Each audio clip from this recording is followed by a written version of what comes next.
Hello, everyone. Welcome back to Ion Radio. Today we have a Backseat Admiral episode covering my games that I played during the Worlds at the 2023 Adepticon. So if you're in chat, I have a brand new setup. So if you could let me know how the sound sounds so I can adjust it if I need to. Otherwise, I'll just keep talking. So today is April 8th. We're about 2 weeks out from when Adepticon and the Worlds event took place now. So I'm getting my life back in order. Hey, Ken. Sounds good. Thank you.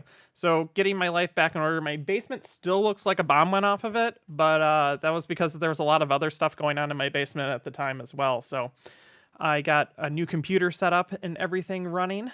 So that should help with editing and filming and everything like that, and then doing streams like this. So hopefully you guys can hear me just fine and see. So while I have been using the same setup for Backseat, I had to redo everything. So hopefully everything's in the right place and everything works. So if it doesn't, just let me know in chat.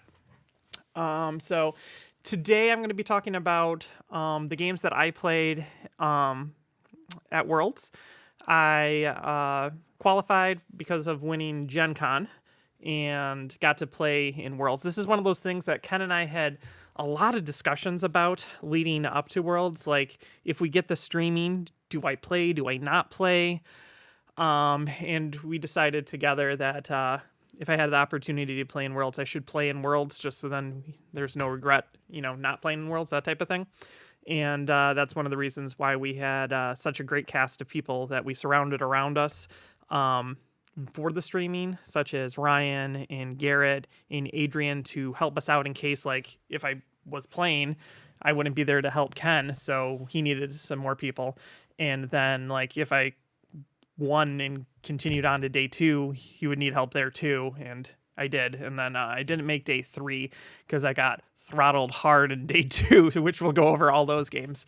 So it was a lot of background work deciding if I was actually going to play or not. And I'm really glad I did. I had some great games, wins and losses. All the games were really, really good.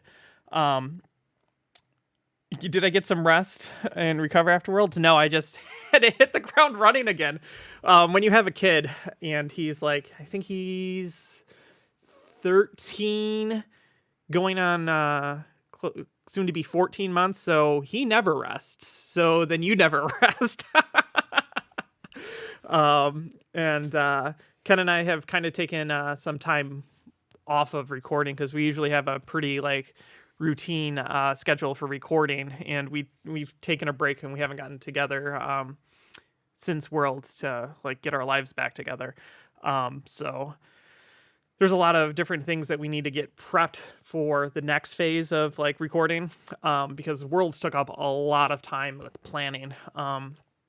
While we put Derek asked for people if they were interested to do streaming Worlds, I think back in August or October or something like that, and we put the word out there. We didn't know for sure that we were doing it until probably mid-ish February. So while we had ideas in our head of how we would like to do it, getting those ideas to getting the things that we needed to work together was quite a lot of work for both of us to do to get it ready and function for Worlds. A lot of that goes to Ken. Ken pretty much assembled the entire setup in his basement at first, which his basement's shorter than what we had at Worlds. So it was this should work. And then just learning how to plug everything in, and that didn't work the first time, and then we had to step back and rethink it, and it was a lot of trouble working, and Ken did a lot of work, and thankfully his wife allowed him, I think in his family room, he had a whole setup. It was an entire setup with the bracket and a computer to see how it all functions, and he had that in his living room or family room for a couple of days leading up to Worlds. And then I went over and we were testing it, and she was in the other room, and Ken and I were trying to test sound, and it's really hard to test sound from a basement, a living room to a giant convention center with hundreds of people. So Ken would be talking behind the camera setup, and I would be at the table just, yelling gibberish, and then I would walk across this entire house to yell more like I was a bystander and like walk past it to see how the sound was. So like there was like a lot of like silly work that we had to do to try to test it. And we ended up I think finally testing it there because we weren't happy with how it was sounding necessarily in his house. So it was like to the very last minute till everything came together, and we were very happy and proud of how everything came together. And like big shout out to Ken because he did a lot of that legwork, especially being a night shift person. Him being up during the day, he's the one that makes most of those connections. And then big thank you to Ryan and Adrian and Garrett for joining us on that wild adventure and the 4 days of streaming. So let me see what's going on in chat. Da-da-da-da-da.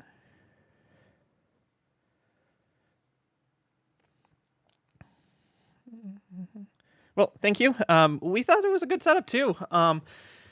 It worked out pretty much exactly how we wanted to. And like I'm going to talk about my list, like when you do something for the first time, because this is really the first time we've ever done streaming. The last time we did streaming was when Gen Con was doing their away COVID type event, and I think Ken and I streamed like a giant BattleTech game and a giant game of Armada. And then we just do recording. So streaming's not really our forte. So this was kind of our first dive into it. So it was a lot of learning, and we're very happy with the presentation that we were able to do.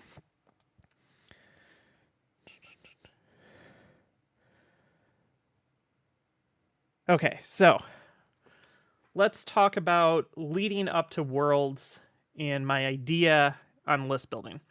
So those of you that know, Ken and I play a lot of games and record them and release them on the channel.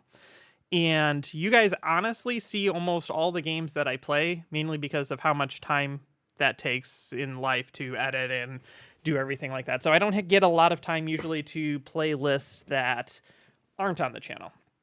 And years ago, I made a conscious choice that I wouldn't be playing my competitive fleets on the channel, because once I showed up to play somewhere and the person was like, "Oh, I just watched you play this fleet and I have the perfect counter to it."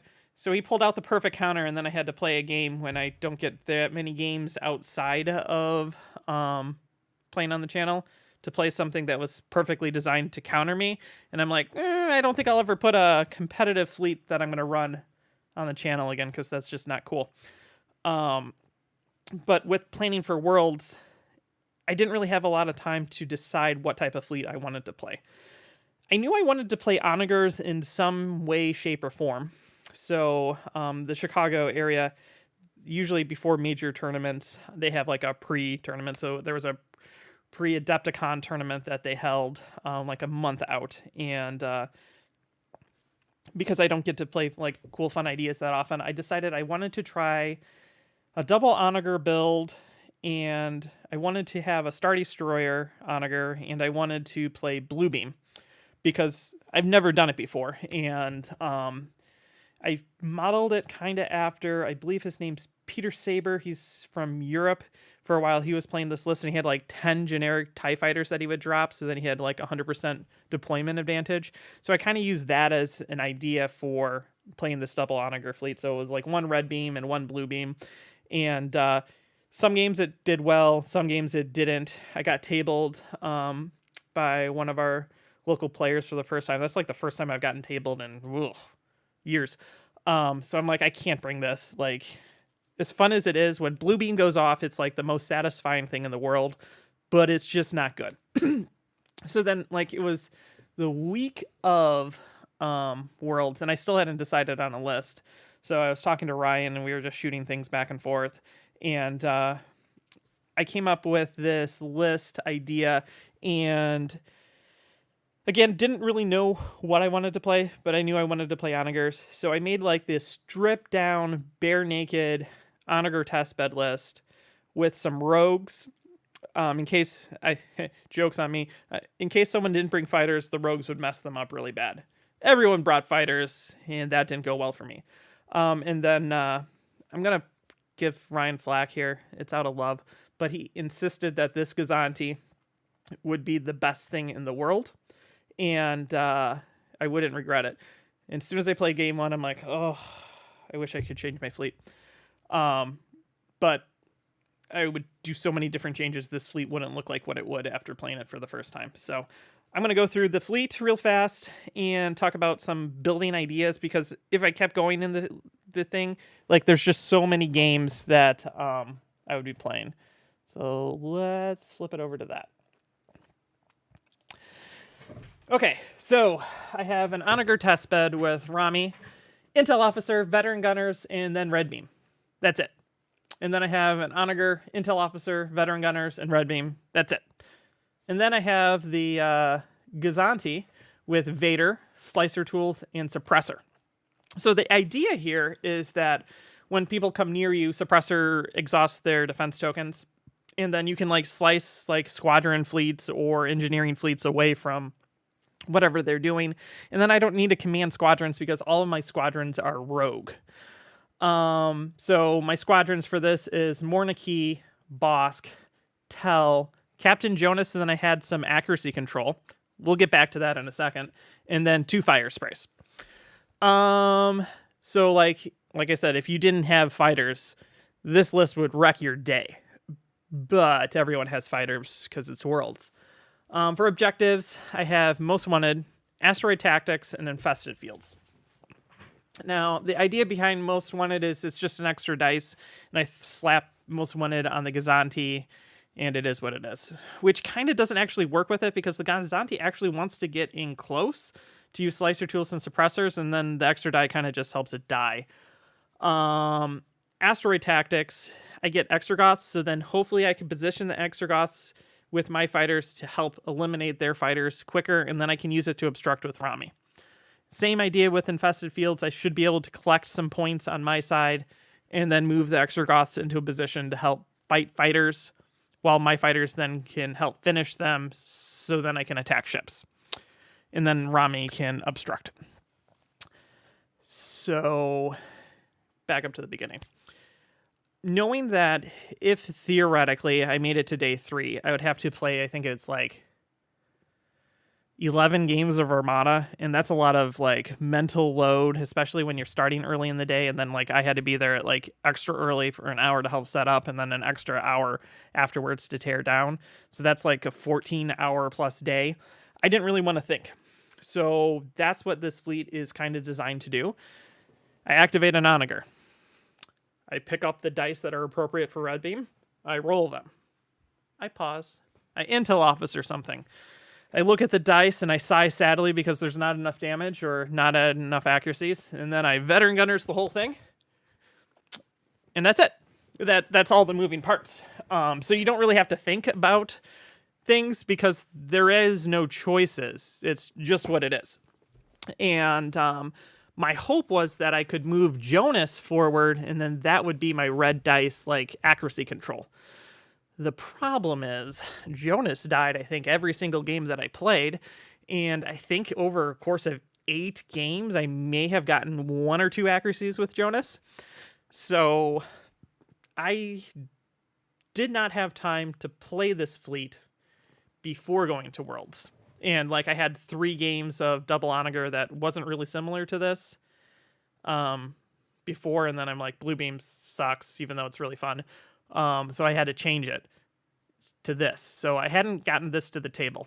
And it was like midway through game 1, and I'm like, I know what I would change this list to. Because I would do a lot of changes to it. So I'm going to present to you guys what during game 1 I figured I would want to bring. This is what I would bring if I could go back. Onager, I would add Sensor Team. There was, I don't know how many times throughout the event that I just needed an accuracy to blow up a Gazanti or a transport, and like Veteran Gunners, all damage, no accuracies, that would be a scatter. Cool. And then you Veteran Gunners it, and it's like, there's the 3 accuracies, and 2 damage. I guess that doesn't do it. If I had sensor teams, I would be able to have killed things quicker without having to worry about getting Jonas in range. And then I would just copy it, and then that's just like one more step in my very simple thing. And then I would add Cataclysm to add round 1 pressure, which I'll explain later when we go into the games. Vader with Comsnet, Honda with Comsnet, so 2 Gazanti, so I have more activations. During most of the games, I felt like I was so out-activated, it was hard to line up shots, which we'll get to. And then for fighters, I would go a completely different direction. And I would go with Bosk because he actually was really, really good. I haven't really used Bosk very much, but I got work out of him. Tell I got work out of. As much as I'm giving flack to Ryan about the suppressor, he told me to bring Soontir Fel, and Soontir Fel would have been like 100 times better than Jonas in every way, shape, and form. 2 TIE fighters and then Saber Squadron. So this would be 3 deployments plus the 4 ships, so I would have 7 deployments. And yeah, so that I think would have been a bit better. I'm not changing objectives, it would be what it is. But I think this would have been better than what I played with because I had so little control over generating accuracies. Jonas, in theory, would be good. Except, like, Jonas would be good if I had like 1 Onager and something else.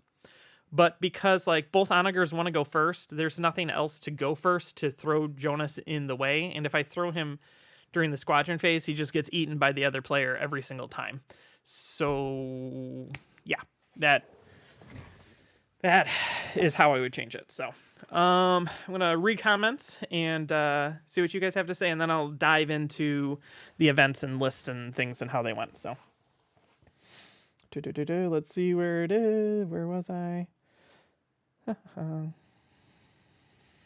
Peter Saber, I think he got my Rebellion in the 1 packs from his Etsy. Yeah, I know he was selling. I think I got the stickers, or at least the printout, because I think he put the printout for the squadrons, and that was really cool because I just, glue sticked it to it, so that was nice. Orion, false. You told me I wouldn't regret it, and I'm like, oh, this is just free points every time. I don't know if there was a single game that Gazanti survived, honestly. We'll check through the pictures. It died a lot. If Gar was better, I thought you'd take a Pelta fleet. I thought about Pelta fleets and how I made this list super, super simple so that I didn't have to think.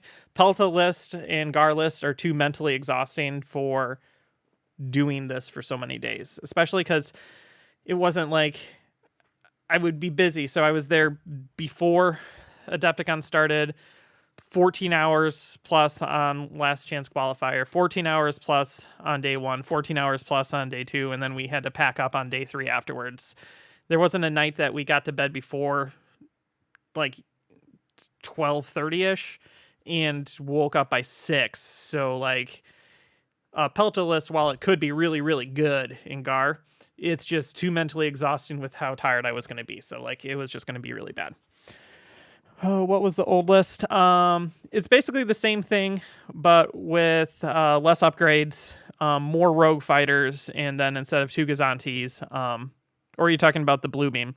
I'm probably going to do a whole coverage of that some other time, talking about the Chicago event. Jonas really needs at least Intel plus Zurich and another escort. Yeah. Yeah, thanks, Ryan. I should have flown it better. I tried. You'll see how bad it was when we get to the games.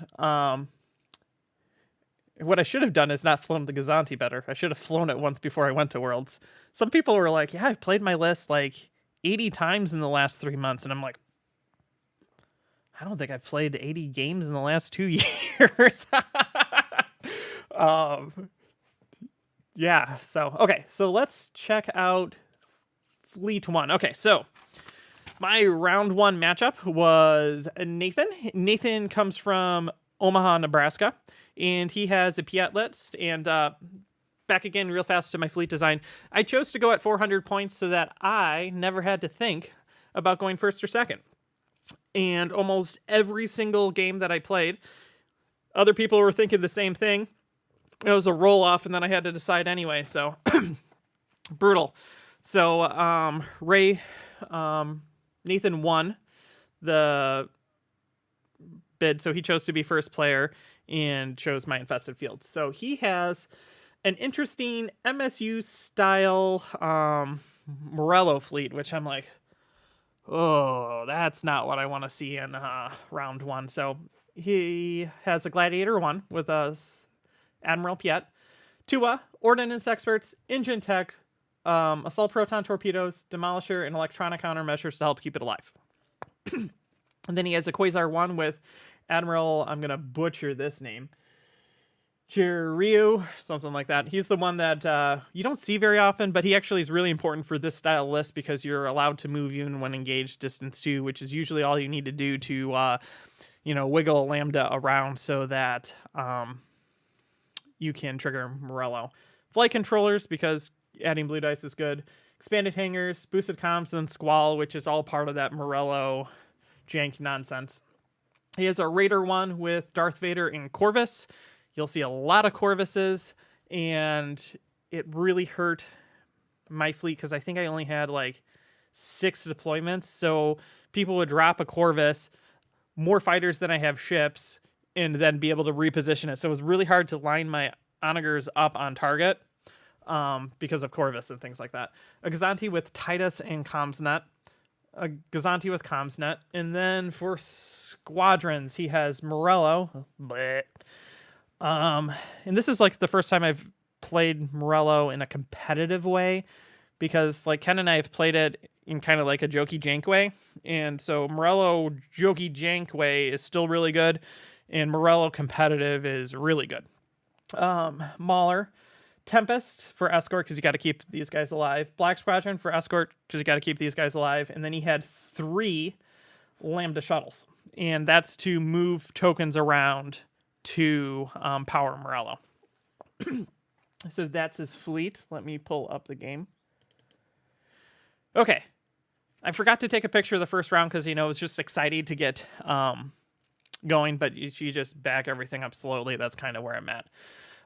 So what sucks with Infested Fields is it's my objective, which then turns into a Morello objective because the Lambdas can take the token off of the obstacles and then move it around for Morello. So he gets 15 points for scoring the first token, and then the second token's my doom for the rest of the game. What was I gonna say about this? So he heavily outdeployed me, so I kind of just set up on either side and then started moving in. Actually, I had a thought and I was going to say it. This is part of the problem when you're thinking and talking all at the same time. Oh, that's what I was going to say. So whenever I build a fleet, I don't know if you guys do this, and I take it to a game or a tournament, I always set up in my head goals, right? So like certain things that I think would be cool to do with the fleet. And it's kind of like, an Xbox achievement. It's like, ding, I got that off. When you do that, it shouldn't be like, I want to win 10-1. No, it's like, I want to do something silly in the game and it to benefit me. And what that does is it changes the game from winning and losing to I'm trying to do something cool with a list. So I had a whole bunch of different things that I wanted to do with this list that I think would be cool in a tournament setting. And so like I did almost all of them. So in a second, I'm going to show you guys something cool that some of you probably have never thought about before. But I'll explain it and it's pretty cool. So here we go. This is Infested Fields, right? So I've put the ignition token right over here on an obstacle that had an Extragorth on it. So that obstacle has to move. I don't know if you guys know this, but the only time that the range from your ship to the token matters is when you place the token. After that, the token can move all over the place, and as long as it's in your arc, it's fine. So what I did is, this is maximum range, long range from my onager on this, and then I slid it forward too. So this is one of my things that I wanted to try to do. And so like I just gained distance to more range with that. So it was like first game, one of the big achievements that I wanted to do. And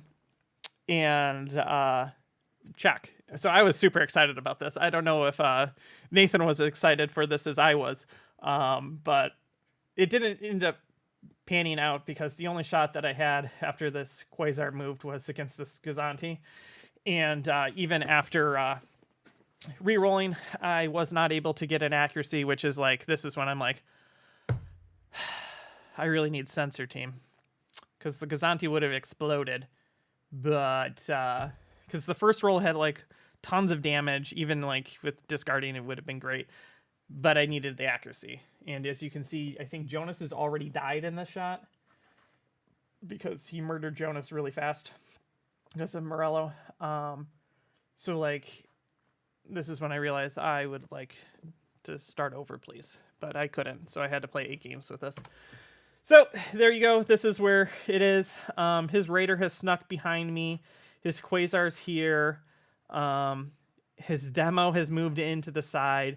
I'm now just trying to gun for the Quasar and hold my own with the Exorgorths against all of his fighters and things like that. And the Onager is very, very damaged. One of the problems I was running into throughout the entire tournament was activation advantage, especially being second player, because I'm pretty comfortable playing second player, but when the other player has 5 activations versus your 3, it becomes very difficult to actually line up Onager shots against fast-moving small targets, and most people were playing with a lot of fast, small ships. So it was very difficult to try to line up. So like you either have your Onager spread out and like covering a big field, or you try to focus in on an area and then they just avoid it. I found this to be one of the issues with playing it throughout the entire thing. If I practiced it, probably would be able to predict it better, but it was what it is. So his fighters are chewing mine up, and my goal is basically to trade all of my squadrons for him not to kill my Onagers. One of the other big achievements I wanted to do was not get tabled. And we'll see if that happens, right? Okay, so I managed to clip off his Quasar. He's still munching really hard on all of my squadrons. And I left some of my fighters down here just to deal with his Raider when it came by. Because if I can clip off a Raiders are kind of terrible at surviving against like double dice bombers, especially if there's no fighter cover in like high hull. So I was hoping to be able to move past and take out his Raider. And I think this is where the game got called. The judges went around and said, like, this is the last round. And that actually really benefited me because he was going to kill a bunch of my squadrons and then move with the Lambdas, the token, back onto the obstacle and then claim it for 15 points. So that would have been a huge point swing near the end. But right here, the Exorgoths were able to eat Mithril and almost took out Morello, but then his Lambdas came in, moved this token, jiggled it.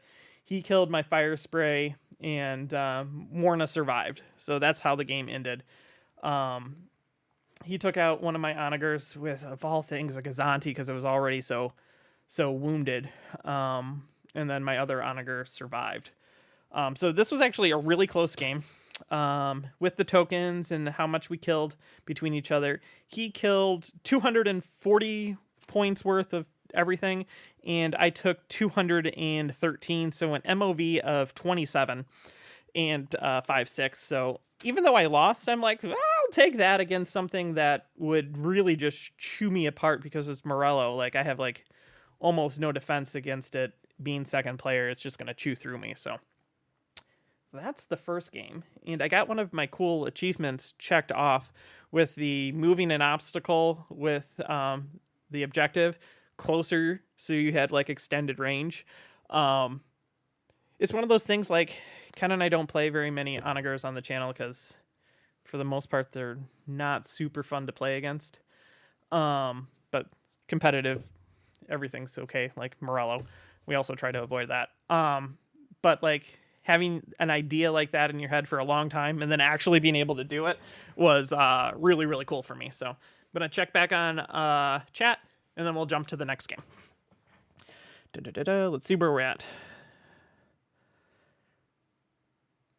Oh, yeah. Soontir would have been amazing in this. It's like like that squadron ball. Bosk did work because no one wants to attack it unless you're going to be able to kill him straight out. And like Jonas just died.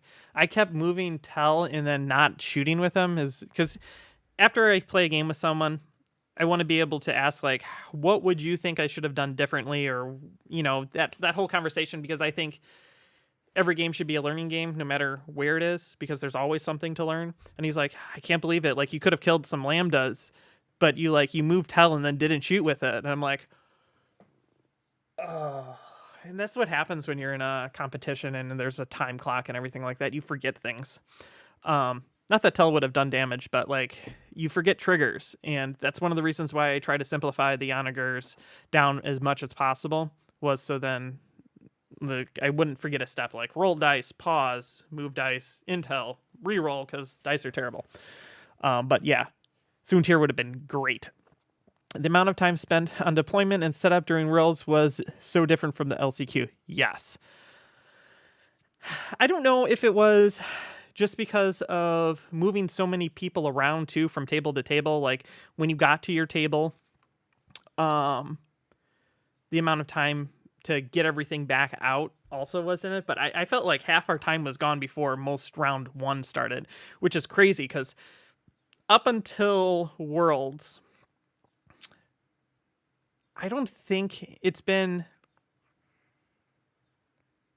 2+ years since a game didn't end, like round 6 or a tabling that I've played in, because Ken's a really fast player, and even like when we do our high ground episodes and we like time ourselves, like we usually end while recording with over an hour left in the time. But that's because like we start the time ourselves, not like a judge that's at the other end of the convention hall starts a timer, comes over, tells you to start. You're looking on your phone to find your player, and then it's like 15 minutes into it already. So I wonder if that's part of it. But also people were spending a lot of time on deployment. So it is a good observation. How many achievements did you get, Jen? We'll count through this. I got quite a few. So I don't like, as I talk about games, I'll talk about things like, hey, this was really cool that I did. Does pulling a structural grant an achievement? Not for me. That's for Ken. I actually pulled a lot of structurals, which was not fun. Next game. Yes, it is.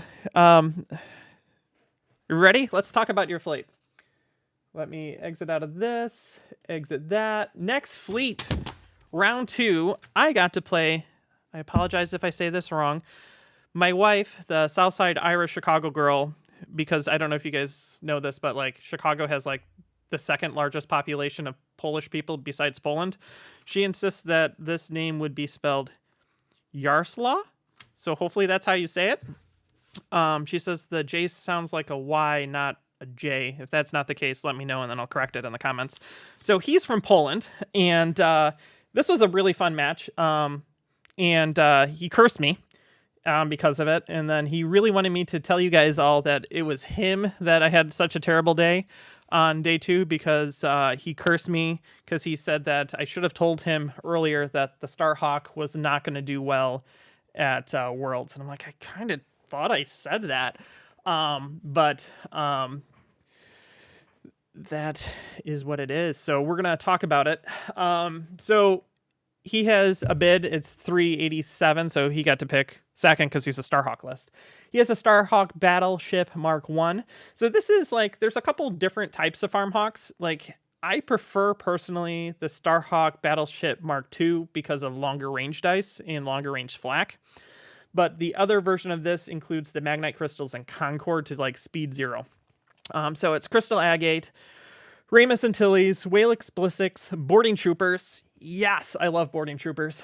Point defense ion cannons, linked turbo laser towers, the magnite. So at the end of your movement, you can change a ship's speed at distance 1 to 5 to match yours, but you can't refresh it if you're speed 0. So basically, you can drop someone to speed 0 once and do it. So like if you're second, really it works best if you're first player. And then Concord allows you to use a defense token while at speed 0, which is cool. You got a GR70. Remember about the course. Remind me. GR75, 8R Talon, GR75, Ahsoka. And then you have your kind of standard Lando, Shara, 3 YT-2400s, VCX and an X-Wing, and then the terrible objectives, advanced gunnery, fiery lanes, and sensor net. So having played the Starhawk, there's 2 ways to go about doing it. If you think you can kill it, you pick sensor net. And I'll explain a reason why that. If you can't kill it, you try to pick advanced gunnery so they don't get any points, and then you try to run the whole time. Having 2 onagers with Intel Officer, I felt that I could be able to kill the Starhawk, so I chose Sensor Net. And then you just choose not to play Sensor Net. It is what it is. You just let them get those points. Firing lanes is too easy to get guaranteed 3 points every single turn without thinking. Sensor Net is like you're playing the game of try not to let the other player now kill you because I'm going to come at you full. And then you still have to play this mini game on your side of the table of moving tokens around, and it sucks because it's just a mental drain. So that's why I choose Sensor Net over firing lanes. And advanced gunnery, the Starhawk's going to kill you out, shooting you twice before you can like do it, even with onagers. So that's his list. Let's check out how the game went.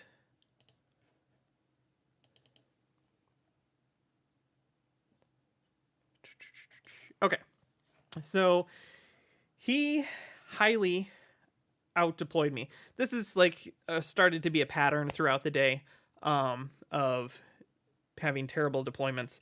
And I actually really liked how he deployed.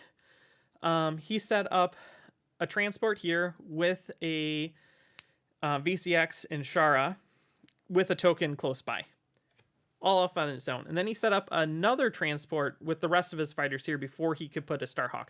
So it kind of like dares me to set up against one of them, and then he can just like set up the Starhawk in the opposite way. I figured that's something what he had to do, so I dropped middle because I didn't know where he was going to go. Dropped all my fighters. Then I put an onager here, so I could line up this if I needed to, so the Starhawk would be challenged on this side. But I went fast enough of a speed that I could then bolt to the other side of the board in case he tried to hide his Starhawk. And then the next onager went in the middle, so if I needed to, I could go either way again, speed-wise. So that's the start of the game. And then I had to like try to lunge over there, and he dropped to speed 0 because that's what Concord's good at doing. And it was like just out of range of one of them. So I only could get one shot out of the 2, which is great for him because of that. And then I like just kind of move my fighters to keep from getting zapped. And then it became like hardcore, let's rumble, onager shooting, fighters engaging, Starhawk having all the, like you can start seeing the tokens are being exhausted and spent out. It was already the same speed as the Starhawk when the Magnemites came in, so they didn't come into effect. Those usually, I think, go more into effect with smaller MSU-style ships that are trying to get around you or trying to escape. You kind of can slow them down and keep them close by. So he's starting to rack up points, and there's nothing I can do about this transport. If I spent time trying to go after it, that's time not killing the Starhawk. So every turn he's able to just generate free points. And that's not necessarily something I had thought about when I was playing the Starhawk. So like I really like this deployment that he did because it allows him to play the token game all by himself on one side of the board with one ship to guarantee 15 points a turn, while the rest of his stuff can be doing something else, fighting, and it's kind of separated. So you automatically get points because you don't have enough to go either way. And this is the point that I'm like, oh no, he might get this Starhawk around me, and then there's no chance of me killing it. I've almost eliminated all of his tokens. Getting rid of the redirect was really important, because then I could just shoot into the side. And no, so the Starhawk ended up being here, and it was just an arc of this Onager. And I was able to kill the Starhawk, ending the game because the Starhawk's the only thing holding him on the table. And he got a lot of points with tokens. So at the end of the game, I scored 400 because of a table. And then he killed 104 points worth of my stuff because the Gazanti died. And then he killed a decent amount of my fighters. Jonas died, of course. And then he's had 105 points of sensor net. So 209, difference of 191, 83 to me. And then he cursed me. And then it was kind of the joke for the rest of the entire tournament. So it was a lot of fun. I actually had a lot of fun with the Polish guys in between rounds. We would always be talking, so that was a lot of fun. So he invited me and my wife to come out to Poland to play with him. So I'm still currently trying to work on my wife to approve that trip. So one day we'll be able to hopefully make it over there, and we could have a rematch on his home turf. So that's that game. And that's halfway through day one. And we're going to go on to the next day. So if you guys have any thoughts or comments, put them in the comments area, and we'll get set for the next one.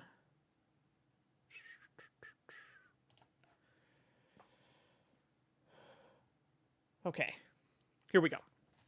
So my next opponent was Joseph from Alberta. He goes by, I believe, Skycake on Discord, and he won the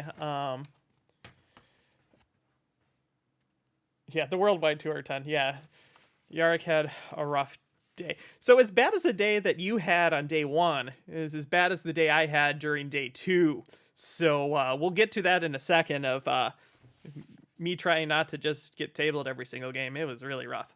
But you got to witness that, so that was probably fun for you. So this is the winner of LVO. And he had a pretty cool list. And this is one of the things that I really liked about Worlds is I enjoyed every match that I played, even though, like, you know, day two we're going to get to it and me just getting hammered. But, like, it was enjoyable to interact with your opponent, and, like, there was a lot of cool lists that I got to see and play against, and I like cool lists, and I like good players, and I think one of the cool things about Armada, and especially all the games I played, like, when you come to the table, there's a certain rapport that you can get with the other opponent, and I had a good rapport with everyone, and like sometimes you get to a table and they're just all business, all serious, and there's no joking around, and I kind of like to joke around and be kind of like, you know, like dice are going to be dice, so let's just all laugh about them.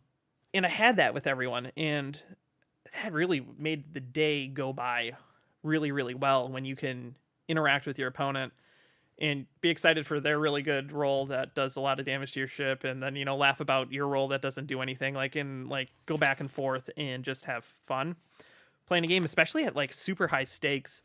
For me, like I was saying, like going back and forth to whether I play or not, like that actually made it worthwhile to play when you just had really fun games that against people like around the world that you would never be able to play against. Okay, so back to this list. It is also at 400 points, so we got to do a roll-off. It's always like that. And I was going to be, again, super out-deployed. So there's a Raider, Moff Gergerod, Hondo, Reserved Hangar Deck, Corvus. Also, if you look at T4, some of these lists are different. So I took photos of my opponent's list. So if you see a difference, that's because some of the lists were pre-put in, but you're allowed to change it. So I just took photos of what people actually were playing against me. A Gladiator 1, Skilled First Officer, Ordnance Experts, External Racks, and Demo. It's just a killer. And then this was cool. This is like a type of ship that I don't see very often, but it's a cool ship idea. It's a Captain Nita, so you can replace your contain or your redirect, or a redirect if you want, but it's your contain. Hallway Darth Vader to eliminate a card off your opponents. Electronic countermeasures to stay alive. Leading shots, external racks, and then Devastator. I don't know the last time I've seen Devastator on the table. It's probably Ken brought it. And it was like probably early days before Ion Radio kicked off. I don't know if we've ever had it on the channel. But the idea here is like this ship is only worth 144 points. It's not your flagship. You can turn it really well with Gergerod, and you can just get in there and you can punch something really, really hard, and hopefully you trade up. And as you're just spending your tokens off, and with ECM you can still spend them, like you soup up Devastator, and then you get like really, really powerful shots. So like that's the idea with it, and it's a cool idea. And then for squadrons, he has Mark Steele, his best buddy Jendon, 3 fire sprays in a Jump Master, which is cool because the Jump Master can interact with reserved hangar deck and then give grit to your fire sprays and things like that. Which I'm going to pause for a moment here and talk about grit for a second, because grit's one of those things that I never really thought about before Worlds, and specifically while I was playing at Worlds. And like in a world of like old Intel that you didn't care that other people had fighters and you could just go wherever you want, and then transition into a world that I just kind of lived with being in engagement, I kind of took grit for granted. And I can tell you for a fact, grit's amazing. And I used it with my squadrons. Let's jump back to mine. Is this the remake?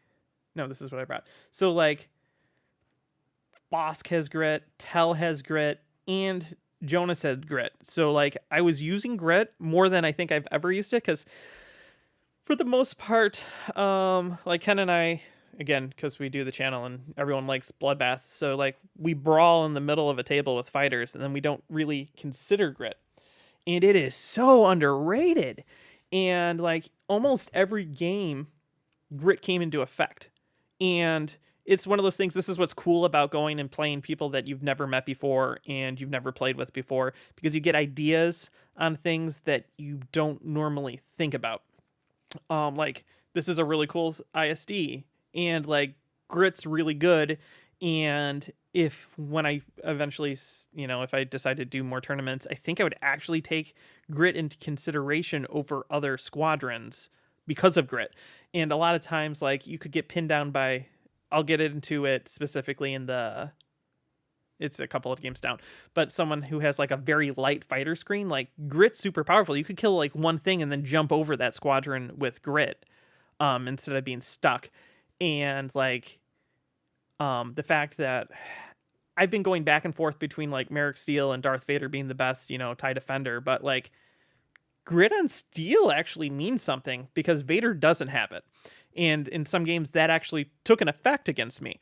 And it's just one of those things that I didn't realize until I think it was specifically this game is when I really started thinking about grit. So that was really cool to have the like light bulb moments go off, when you've already been playing for like 8+ hours. And then like the Jump Master, while it's kind of crappy, but like you kind of is the easiest thing to kill, and you kind of want to kill it off instead of the fire sprays, or like it's just kind of in the way. And to be able to bring it back to life is, I'm dropping a bottle off the table, so that's what that loud noise is kind of really cool. So he made me, or I chose first, I don't remember, my notes are kind of blotchy, but either way, he was second player. I don't remember who won the roll off to decide who went first. I think I chose to go first, and I chose Fleet and Bean. I should have written down what the rest of his objectives were, but I did not because, it's a busy day and you don't want to like burn too much time just clicking things. So there was that. And I like Fleet and Bean. I actually like it as first player and second player. It's actually one of my favorite objectives, mainly because it so increases the survivability of your ships. So this is our match. This is how setup was. And I think Corvus dropped off, and then we kind of just fightered off, and I kind of did the same setup. Now, I have this angled so that I can clip almost the corner of the table. And this is like Cataclysm would be helpful because then I could add pressure. We'll talk about this specifically on day 2.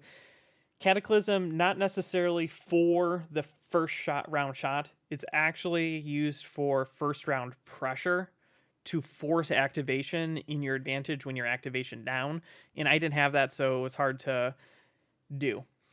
So that was our deployment. And then because Gergerod Speed 3 ISD with a nav can pretty much go anywhere, I was kind of stuck how to define my ships to try to cover as much ground as possible, because I was afraid that his ISD, it could have ended up over here, and then he could have tried to skirt around me. And like it was like a cat and mouse kind of game of thinking about where we would be for both of us in this. And so he moved his ship here because either way, if I activated, I wouldn't be able to kill his ISD straight out with the onager shots, but I would be then in close range to him. It was kind of like that risk reward. Like, this is a risk play, but it could outweigh it because of Kuat with all that junk and me using intel to like force token removal and things like that. Powers up Devastator, and then it's like he hits me for harder. Our squadrons kind of like lined up against each other because neither of us are really like a anti-squadron list. We're kind of like hoping that the other player has a light screen so we could go bomb the crap out of things. So we both kind of like set up against each other. So then what ended up happening is I think I went first with this one, and then I did a lot of these. I did like this ram, and then I like fell back on top of myself. So in the next picture, you'll see like my onager is now facing like completely the opposite direction. It's one of my favorite things to do maneuver wise.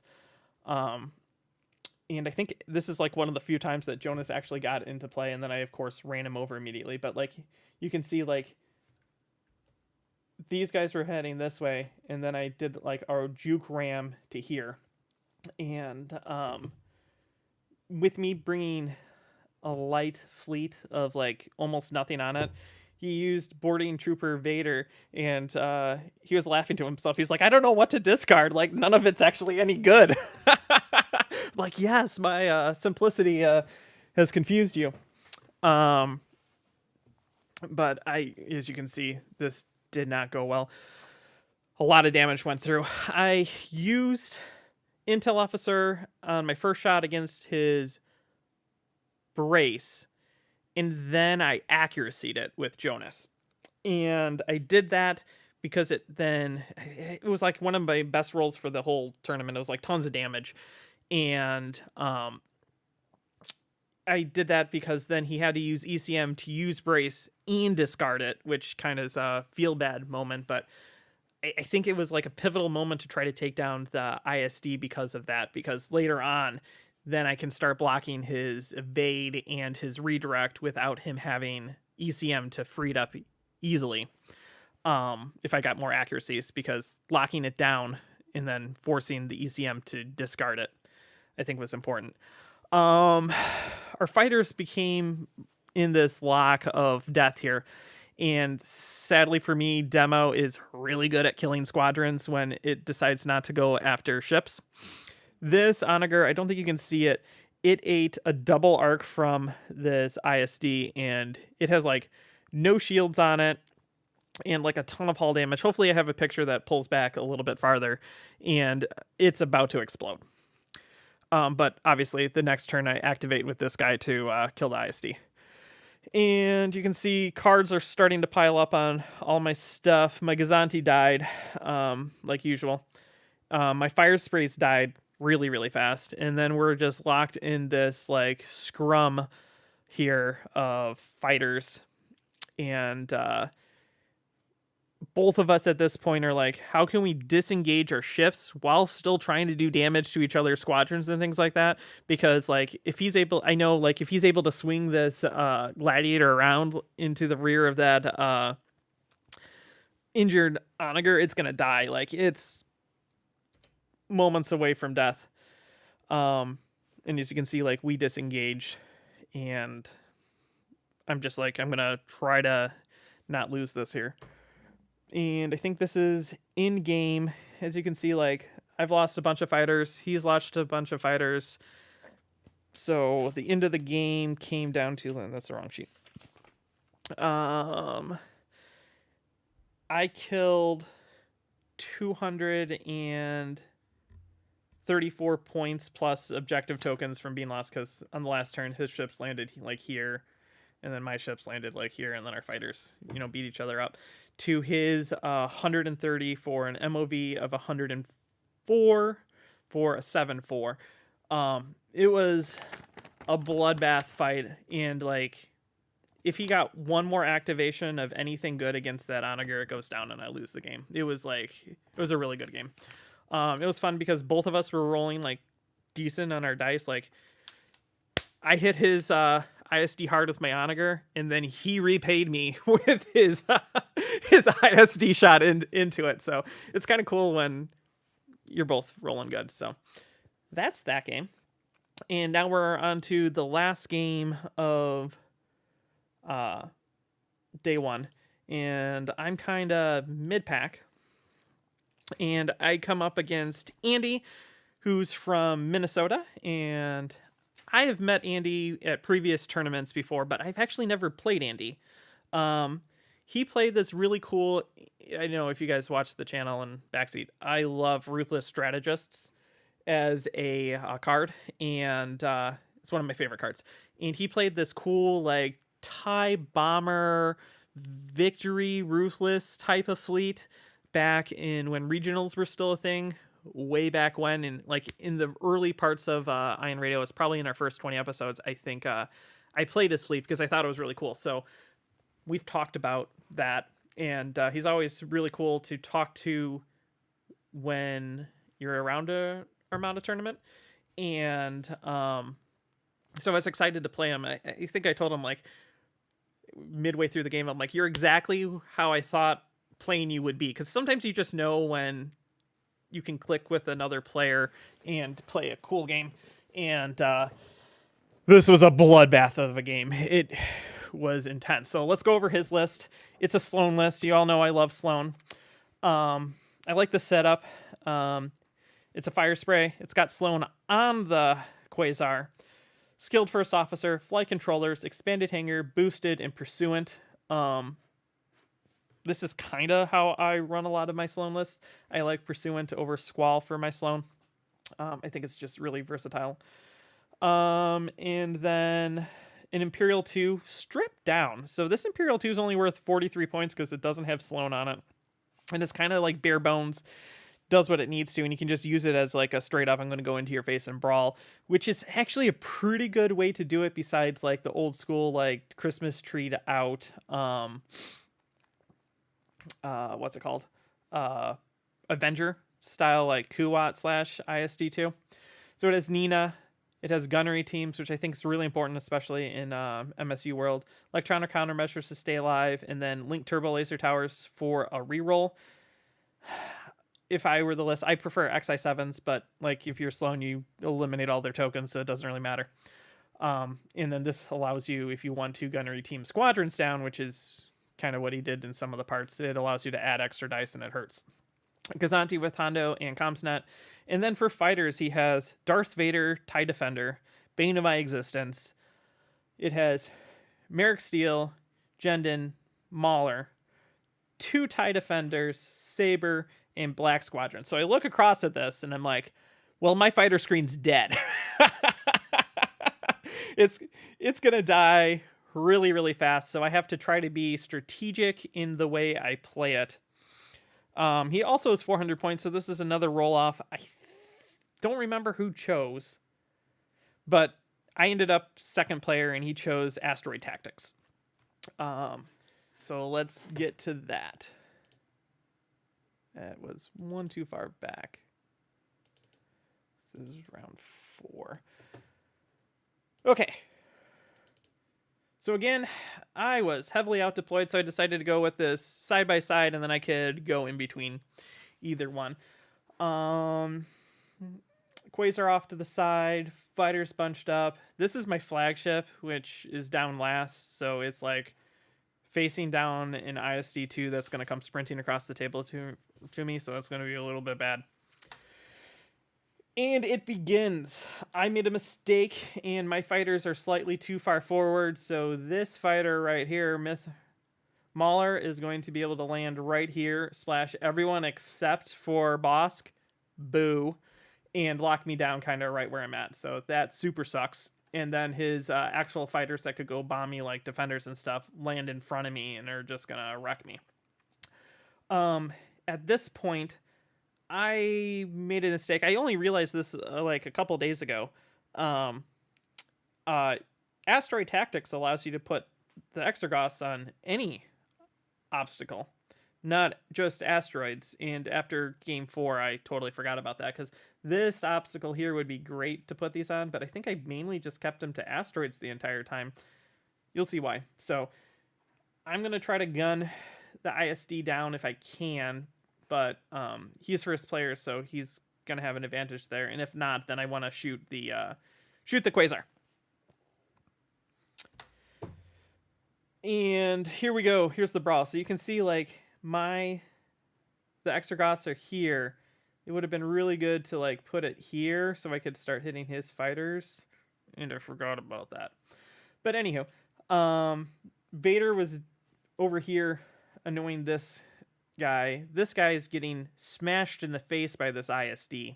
And then this ISD gets to go first. And this Quasar's in the background, and he has Pursuant on it, so he can, like, speed control to avoid me. Which super sucks. So we're just wailing on each other.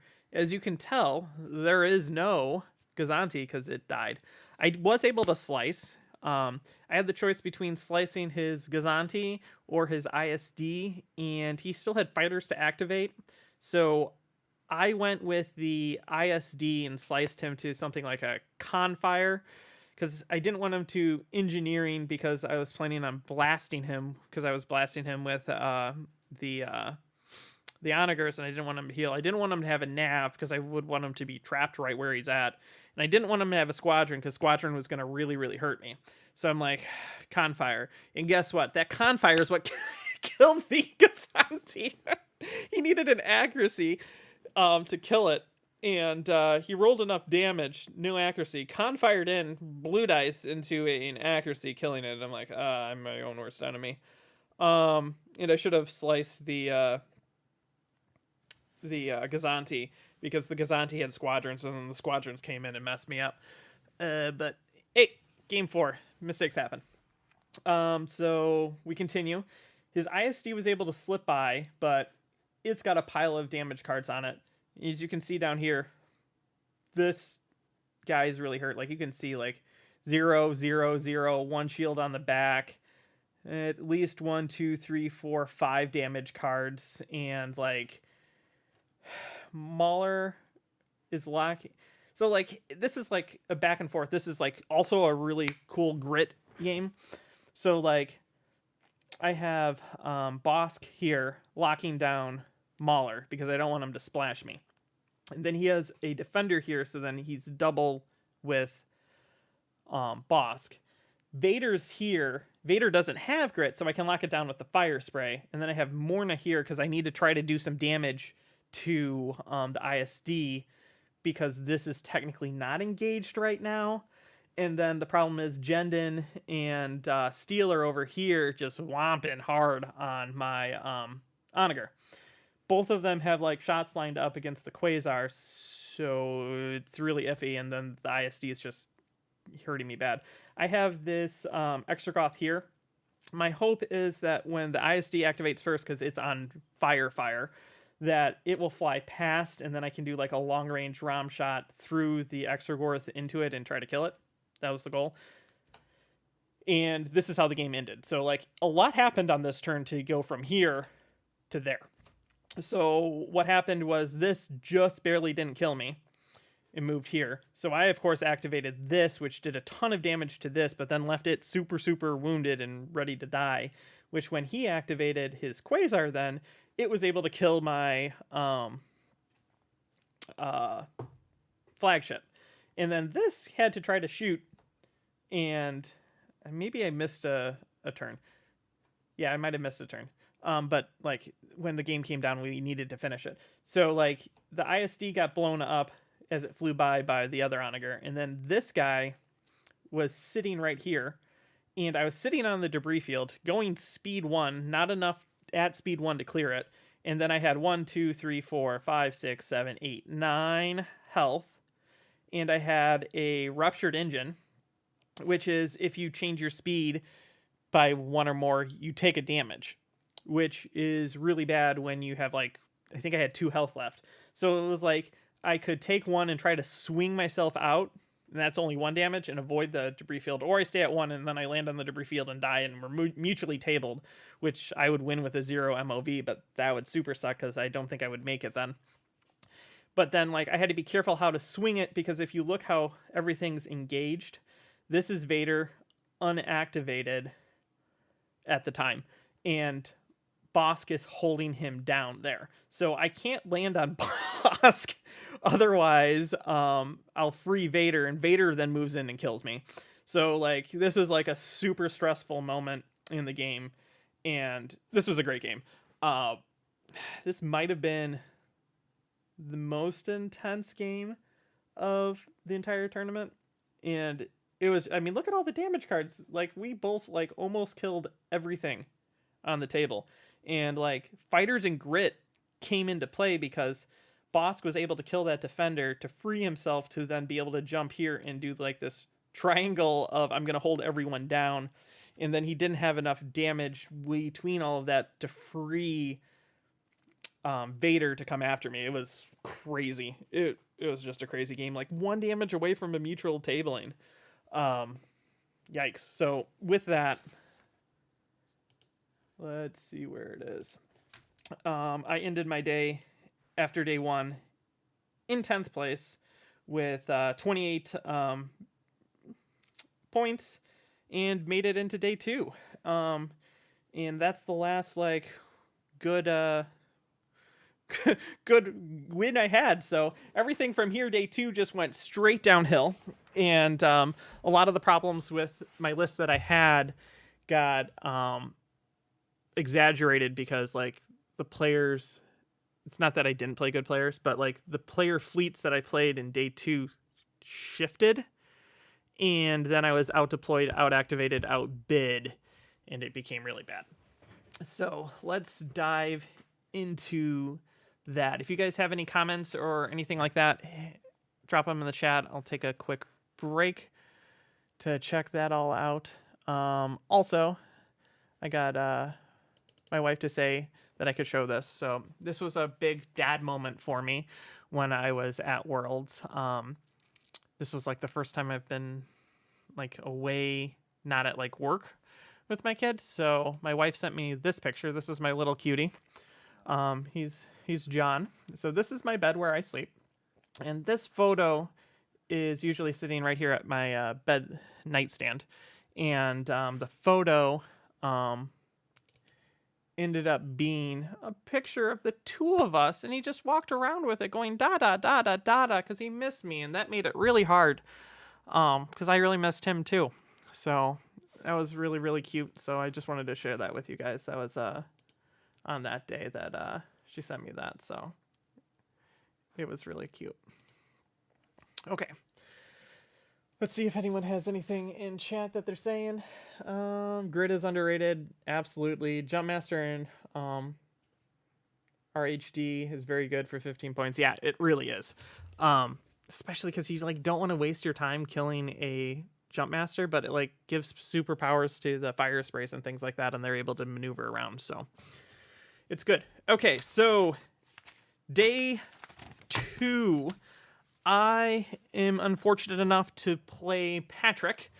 Patrick's an excellent player, and I joke. It was actually really nice to play Patrick because it was a fun match. But Patrick's from California, and he was playing Radis, and Radis is not what I want to see when I'm playing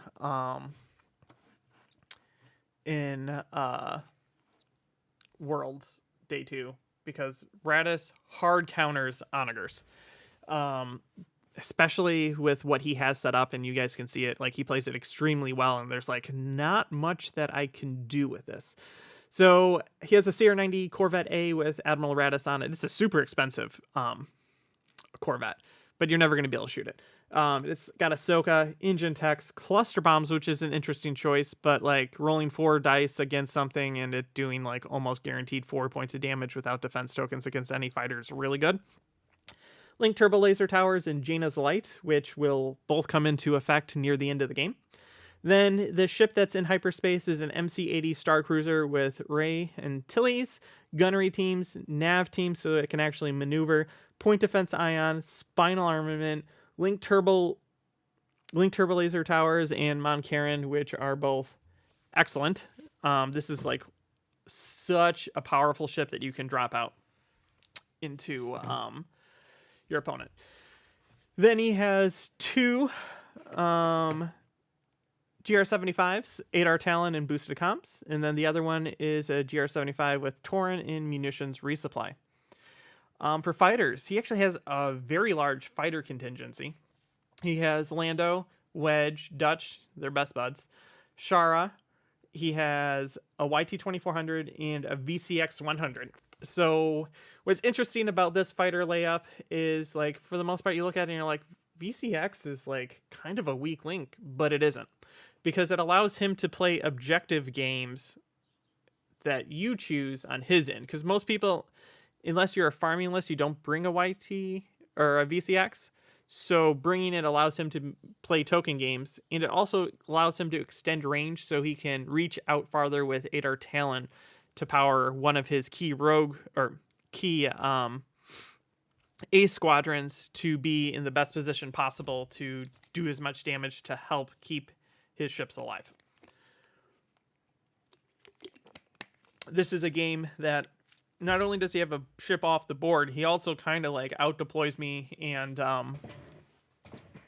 outdoes me. This is where having Cataclysm would be useful to force that initiative. So let's jump to the game.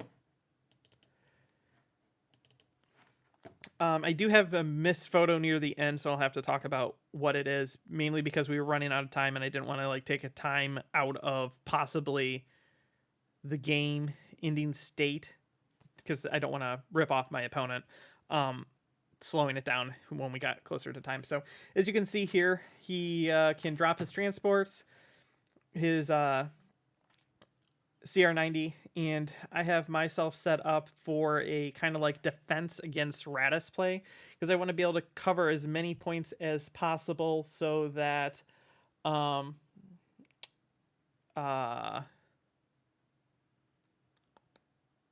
there's not a good place for Radis drop, but while still being able to pressure the CR90. So like if I were able to do this, like this would have been my Cataclysm, and then I would have here to pressure his CR90, but I didn't have that. So it makes it hard for me now to react as he's first player with a speed 4 engine tech CR90. Like I can't pin it, which sucks. It sucks for me. So at the end of the round, I've positioned and I just have my tokens out here. So I clearly know as first player, the CR90 is not going to be anywhere near this point, but I still have to put the tokens out here. I've also spread the fighters out the best I can to put it in like a really annoying position to keep it from being dropped like directly on top of me was kind of my goal. But Patrick actually is a super late dropper of Radis, which is really interesting because he's really good with the CR90, so he can maneuver it to a place that is really, really bad for you, which you're going to see in a minute. So our fighter starts sparring back and forth, and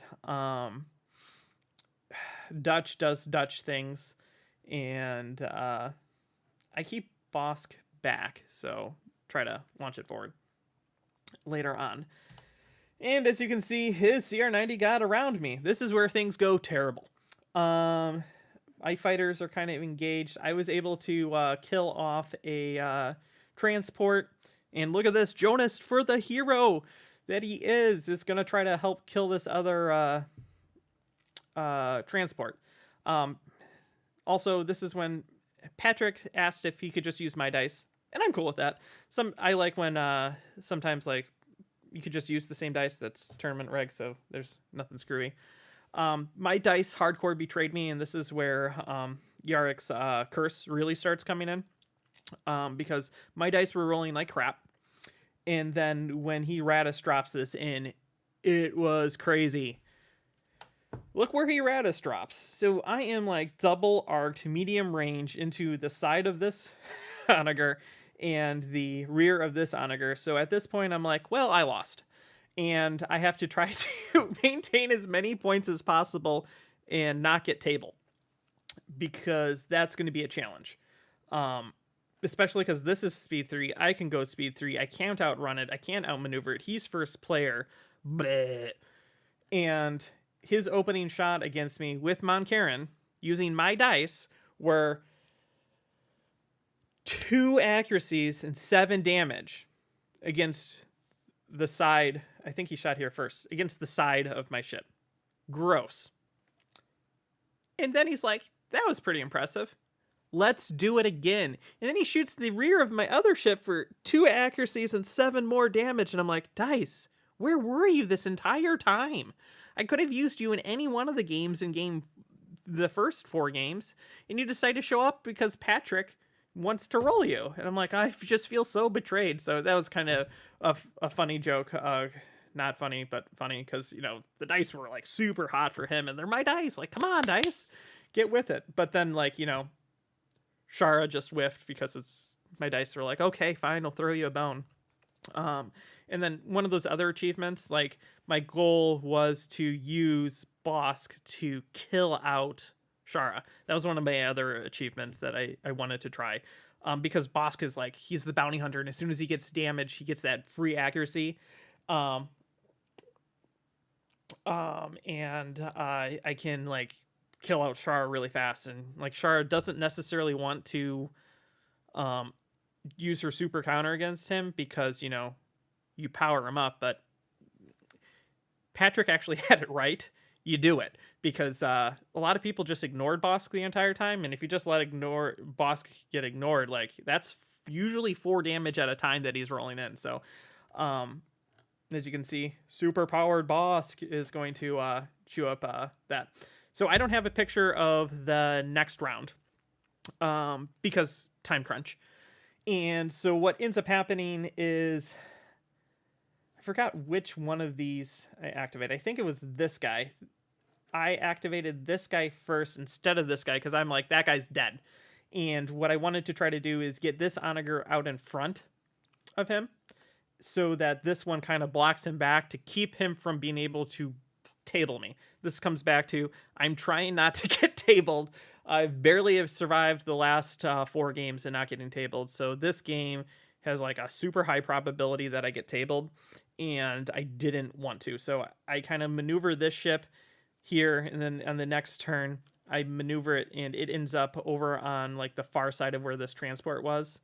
And I think this might be the only game that the Gazanti survived, and it ended up being able to block the really wounded rear, obstructing it at long range from Patrick's ship. Patrick sadly wasn't able to make that shot because time was called. But I'm like, you have to know, because he was like, oh, I think I could have killed the onager. I'm like, no.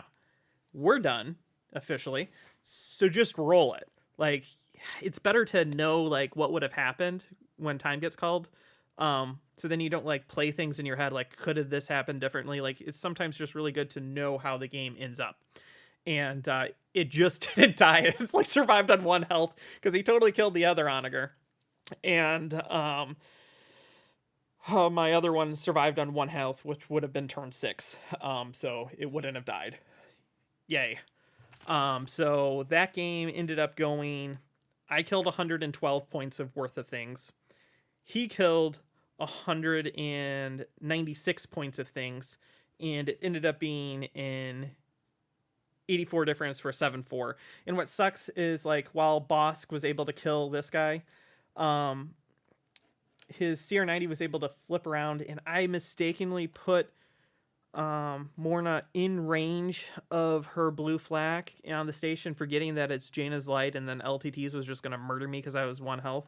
Like, if I put it over here, she would have survived. So that was a huge point swing right at the end that I lost a couple fighters right at the end there while we were trading fighters. And I think that's what pushed it into the 7-4 territory. Otherwise, it would have been a 5-6. So that hurt me, but he outplayed me. Like, there's nothing that I could have done against this Radis with the setup that I had, because I was like taking shots on transports, and without the automatic accuracy generation that like sensor teams would, like, they survive. Like, it super sucks. But like also being out deployed and not having Cataclysm to put pressure on allowed his CR90 to just freely go where it wanted to go, which is like, then this happens. Like, this is a bad time. This is like that moment, like in a movie, you're like, and how did I end up here? Because this is bad. This is like exactly what you don't want to happen, and there's nothing that I can do about it. And like, he waited to like turn 3 or 4 to drop his Liberty in, and then it just destroyed me. So he played this really, really well. Okay, so that was that game, and it went poorly for me, but I had fun, and that's what I was talking about earlier on, and it carries on into this day. I've interacted with Patrick a lot on Discords, and he watches our channel, so we had talked like the day before. So actually being able to play him was really cool, because I like playing people that I never get to play in person.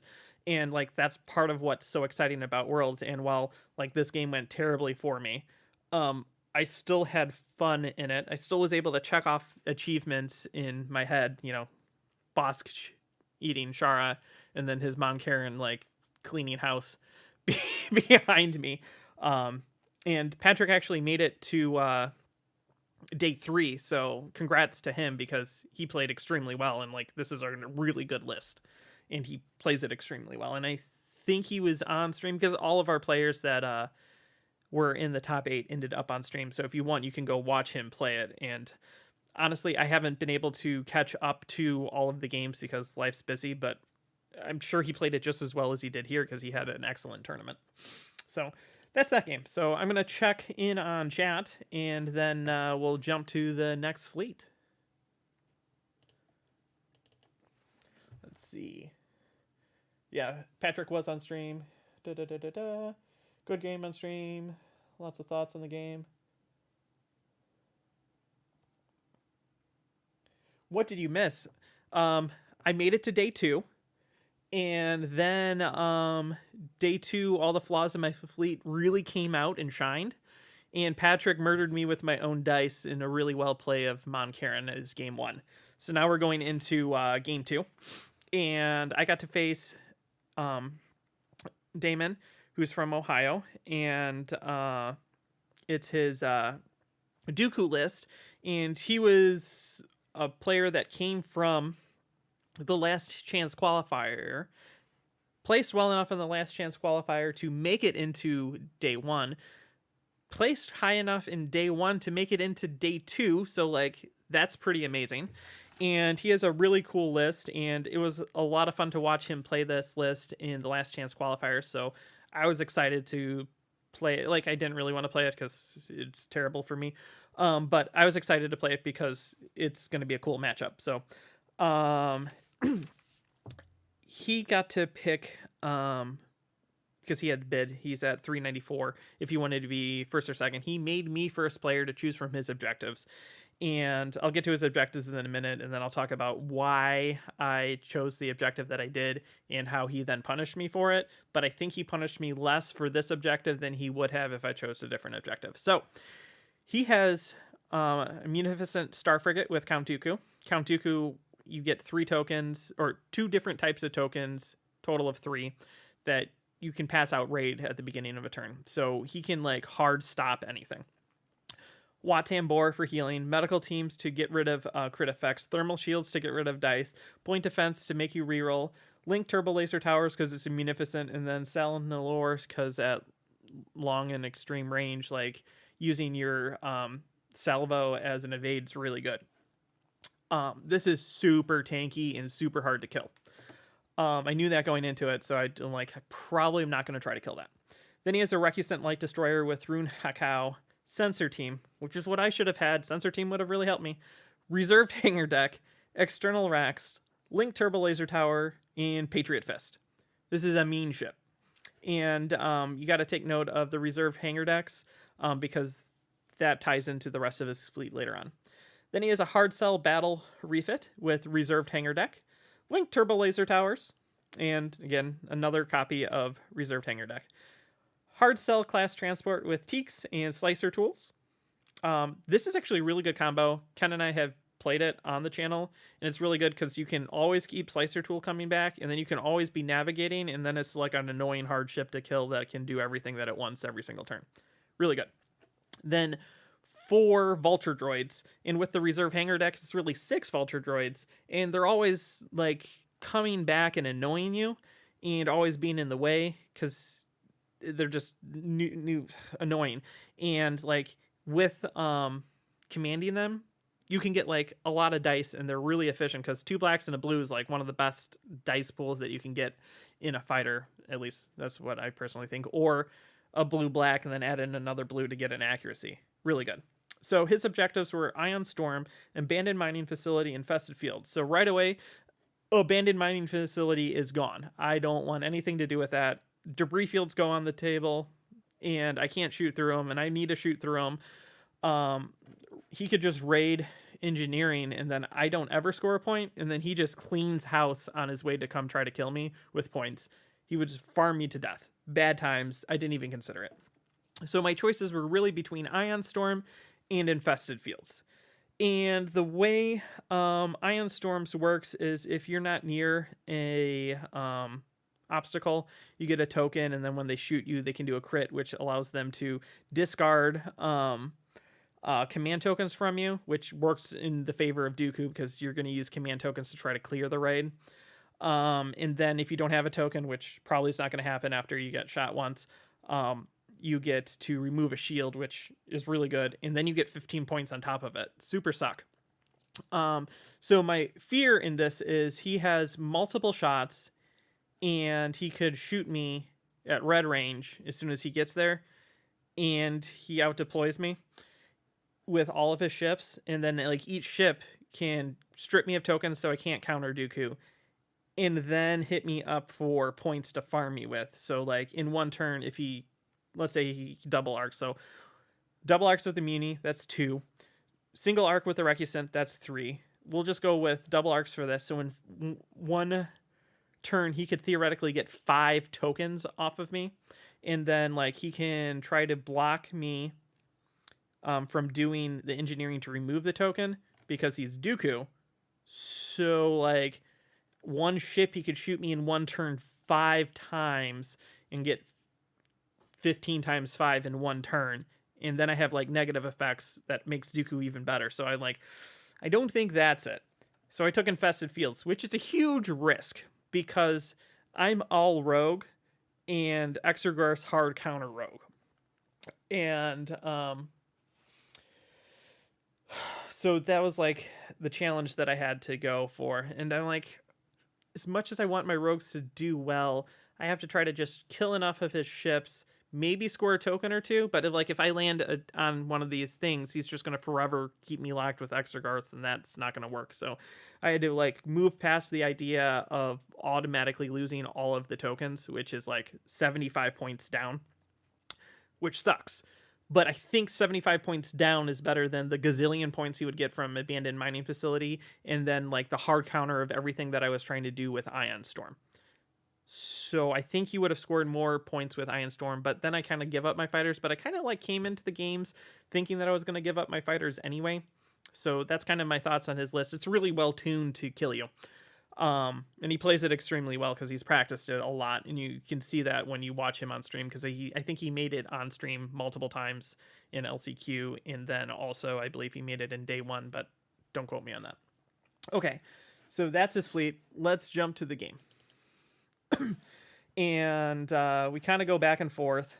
I stay out of Extragoth range because I want nothing to do with dying.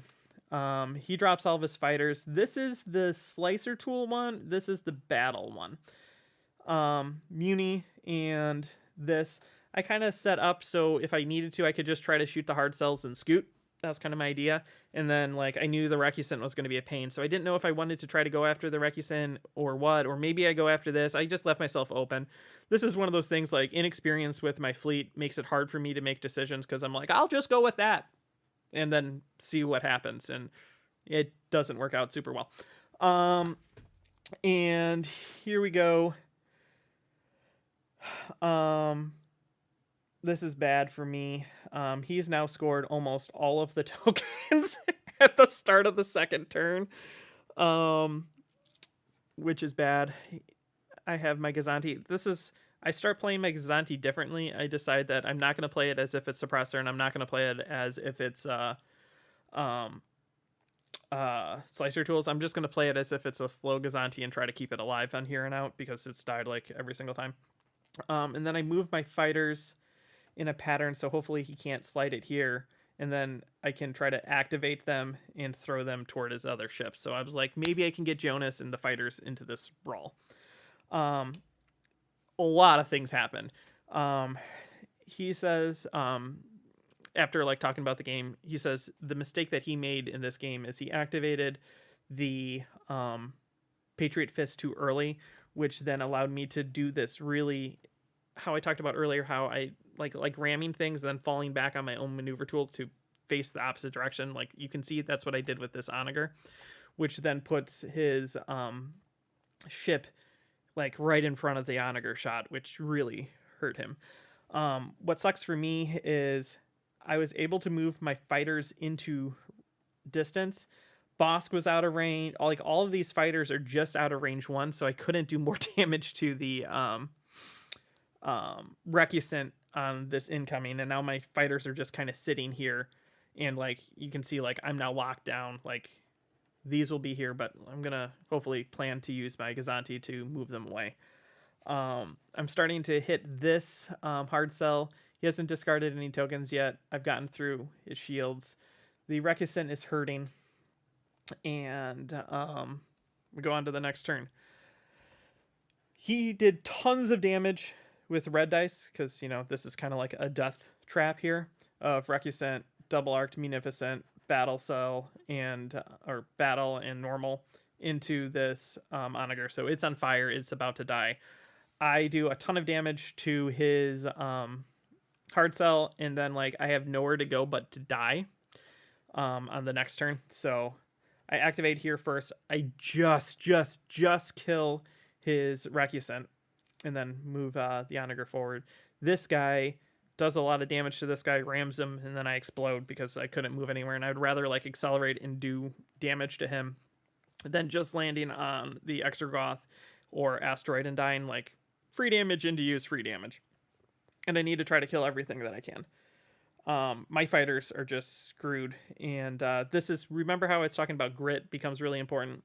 Grit becomes really important, and it's really annoying because this Extragoth fails to do any damage to this guy, which then allows him to free activate these two fighters down and lock all of my grit in place. Extragoth betrayal. And as you can see, now I'm trapped in this forever death ball of Extragorth eating me, and then his flak and LTTs. And after the game, we talked about it. He's like, I don't know if me trading my fighter ball to him was more or less points than what he could have gotten from Ion Storm. I honestly think Ion Storm was still going to be worse than me trading away most of my fighters. So he just like flacked me and Extragorthed and like positioned his fighters in a good way to keep my fighters locked down and taking damage. I positioned my Onager pretty well because, again, try not to get tabled. I've taken a lot of damage, so like I already took a couple ram damage. My flagship, you don't see it on here, but I've already taken a good chunk of damage on the ship, but I've managed to successfully stay just in his side, and then I choose not to shoot it to get salvoed then attacked because tokens are important. And then I was able to move when I moved in a way that I was just in his rear arc. Mainly at this point in the game, I've just switched and I don't do anything but navigate. Like I'm just navigating. I'm like, Ozzel would be amazing right now to have Ozzel, but it allowed me to do extra maneuvers and like jump behind him, and then like his ships just came in. Like this is like the horrible, like you just choose my entire squadron ball down. I got Morna away, thankfully, but she's injured. He still has a fighter up here collecting the final token, so he has all those tokens. Bosk is super hurt. My fire sprays are locked down. Extragorths are murdering me. And I think this is pretty much where the game ends. My Gazanti barely survives. The Onager survives, moves past. This guy comes down, eats this fighter. He eats Tell. Boss gets away, and I think that's the end of the game. So the end of the game, I killed him. So I killed 194 points of his stuff to 165 of his, but then he gets all the tokens. So he has like 75 points of tokens, meaning that the MOV came up to 45 at the end of the game. I lost because of the tokens. I think I was going to lose regardless. And I think Ion Storm would have been the worst choice out of that because I wouldn't been able to clear my navs. I would have been stuck in there. He probably would have then been able to table me. So I think trading my squadron balls not to get tabled was the right choice. Like this is just, it was a hard matchup I was going against. I needed accuracy generation, honestly. Accuracy generation would have been huge at trying to kill his hard cells and his Munificent. But like it was a loss, but it was a okay-ish loss, like 45 points. Like you can't get, that's like either way, either of us could win from that. So that was that game. He played this list really, really well. And then he ate all my fighters. But I still think that it was a better choice than choosing Ion Storm. So you guys can let me know in the comments what you think about Ion Storm versus Infested Field when you're facing a list like that. I just think the risk versus reward of Infested Fields was better. What I should have done was I should have just thrown my fire sprays forward and collected those tokens and sacrificed them because they're going to die anyway. But that's neither here nor there. That's hindsight. So that's that game. We're coming toward the end here, and we got 2 more matches to cover, so I'm going to try to wrap it up. So I'm going to check out chat, and then we'll get to the next match. Let's see what people have to say.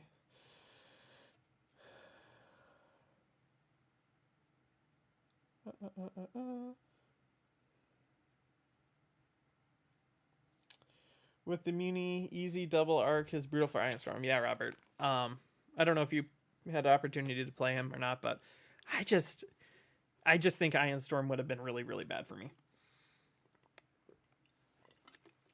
And as soon as you like chew through their shields with the free Ion Storm crits, then like you just crit them, and then you die fast. I honestly think he would have tabled me if I chose Ion Storm.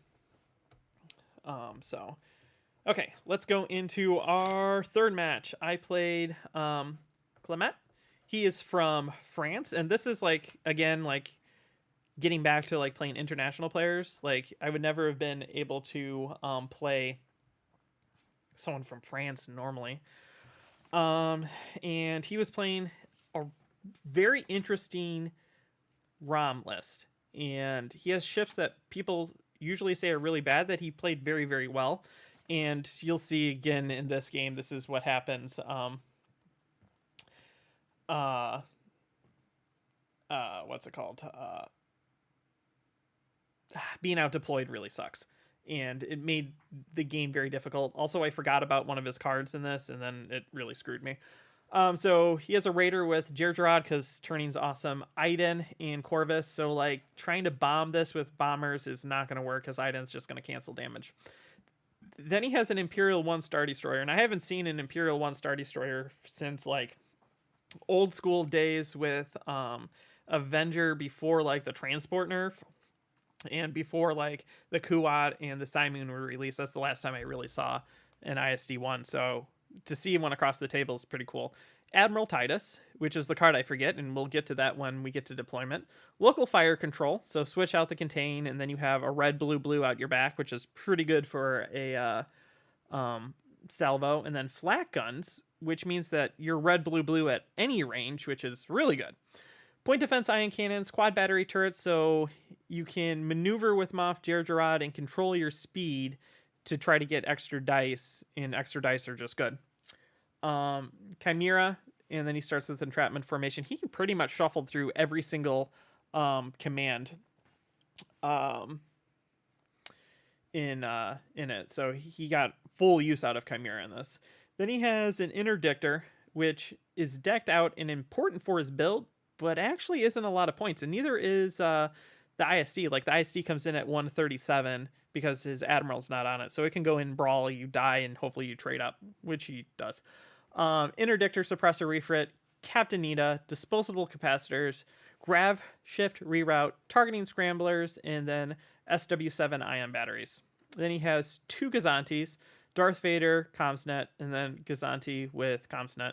For fighters, he has Sienna Ray and Valen Rudor. And he has bid on me, so he selected to go second.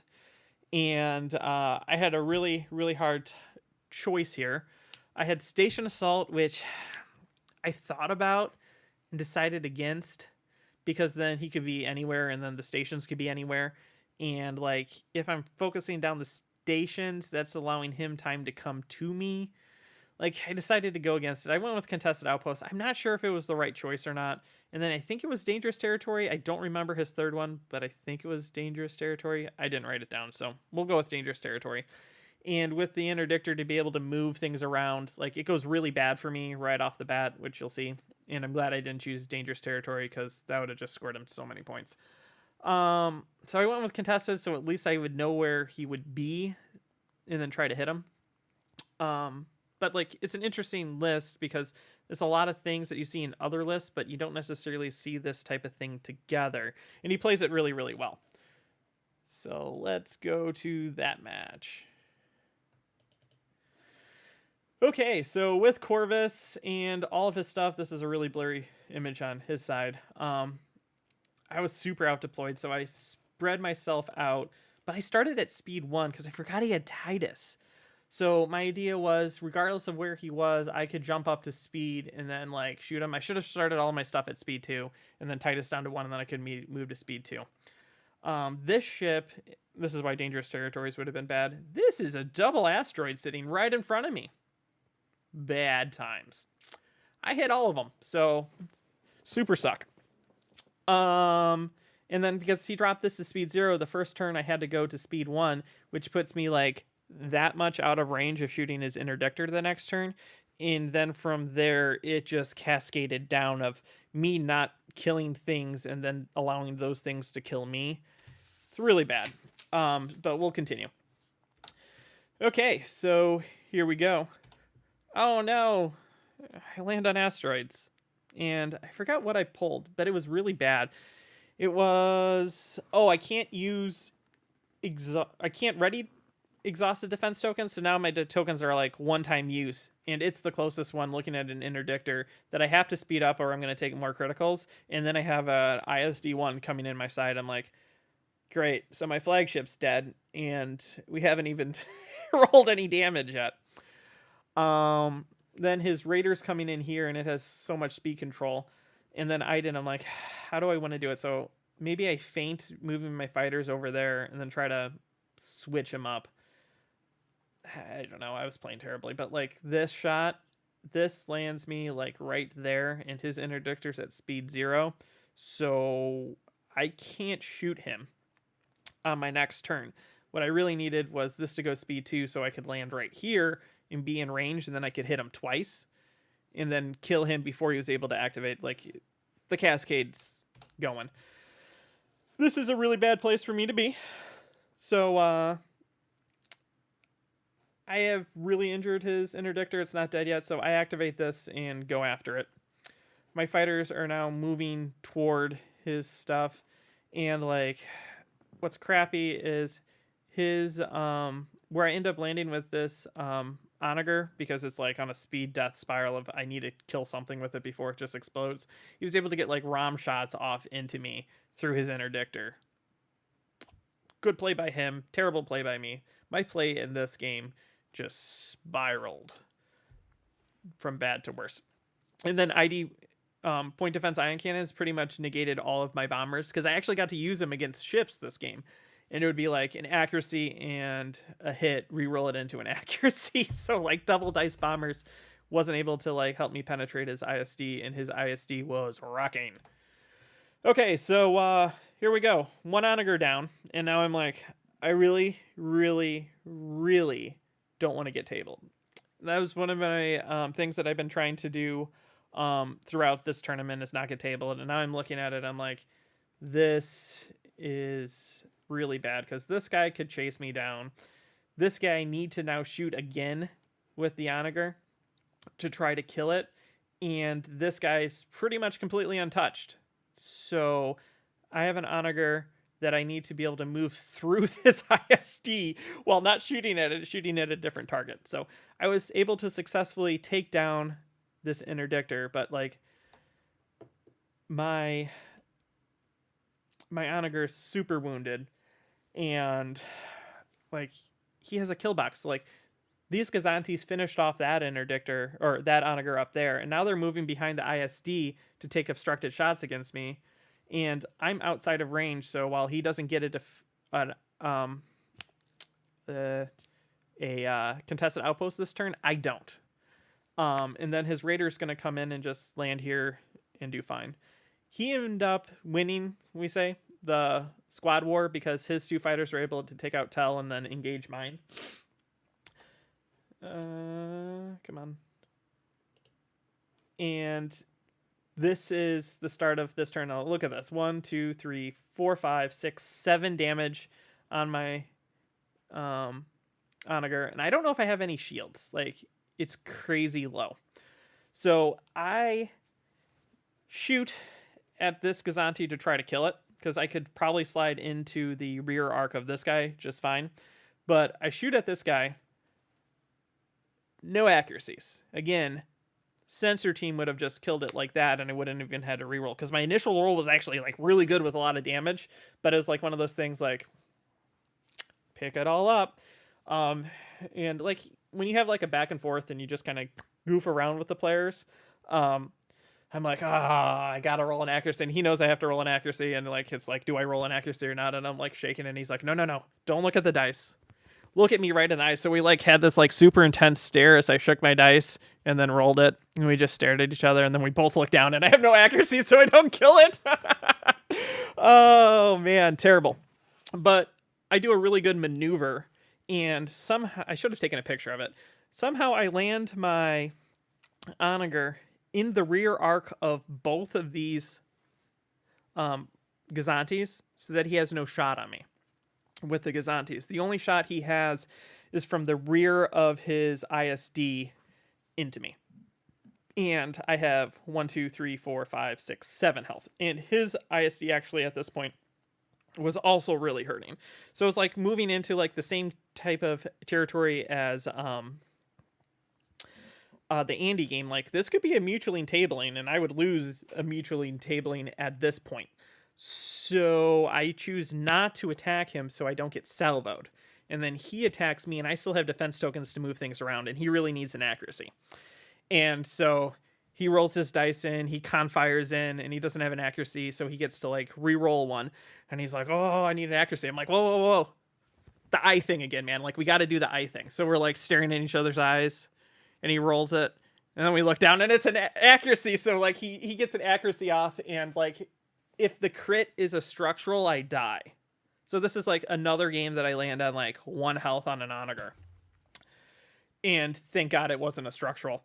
And then my bombers are shooting into his rear, and like he draws the structural, so he ends up like on like 1 or 2 health too. So it was like a crazy, like intense match of us both almost being tabled, both hunting for accuracies, not being able to get one. Well, he got one, but he wasn't able to, because he blocked my salvo with it. Otherwise I would have been able to salvo him and almost kill him. Super intense game. Lost for me. With the contested outpost, he got like 100 points with it. So he ended with 285 to my 107. So difference of 178. So 3-8 to him. Well played. It's a really interesting fleet that I haven't seen before. And his Titus dropping me to speed 0 had such a radical effect on the game.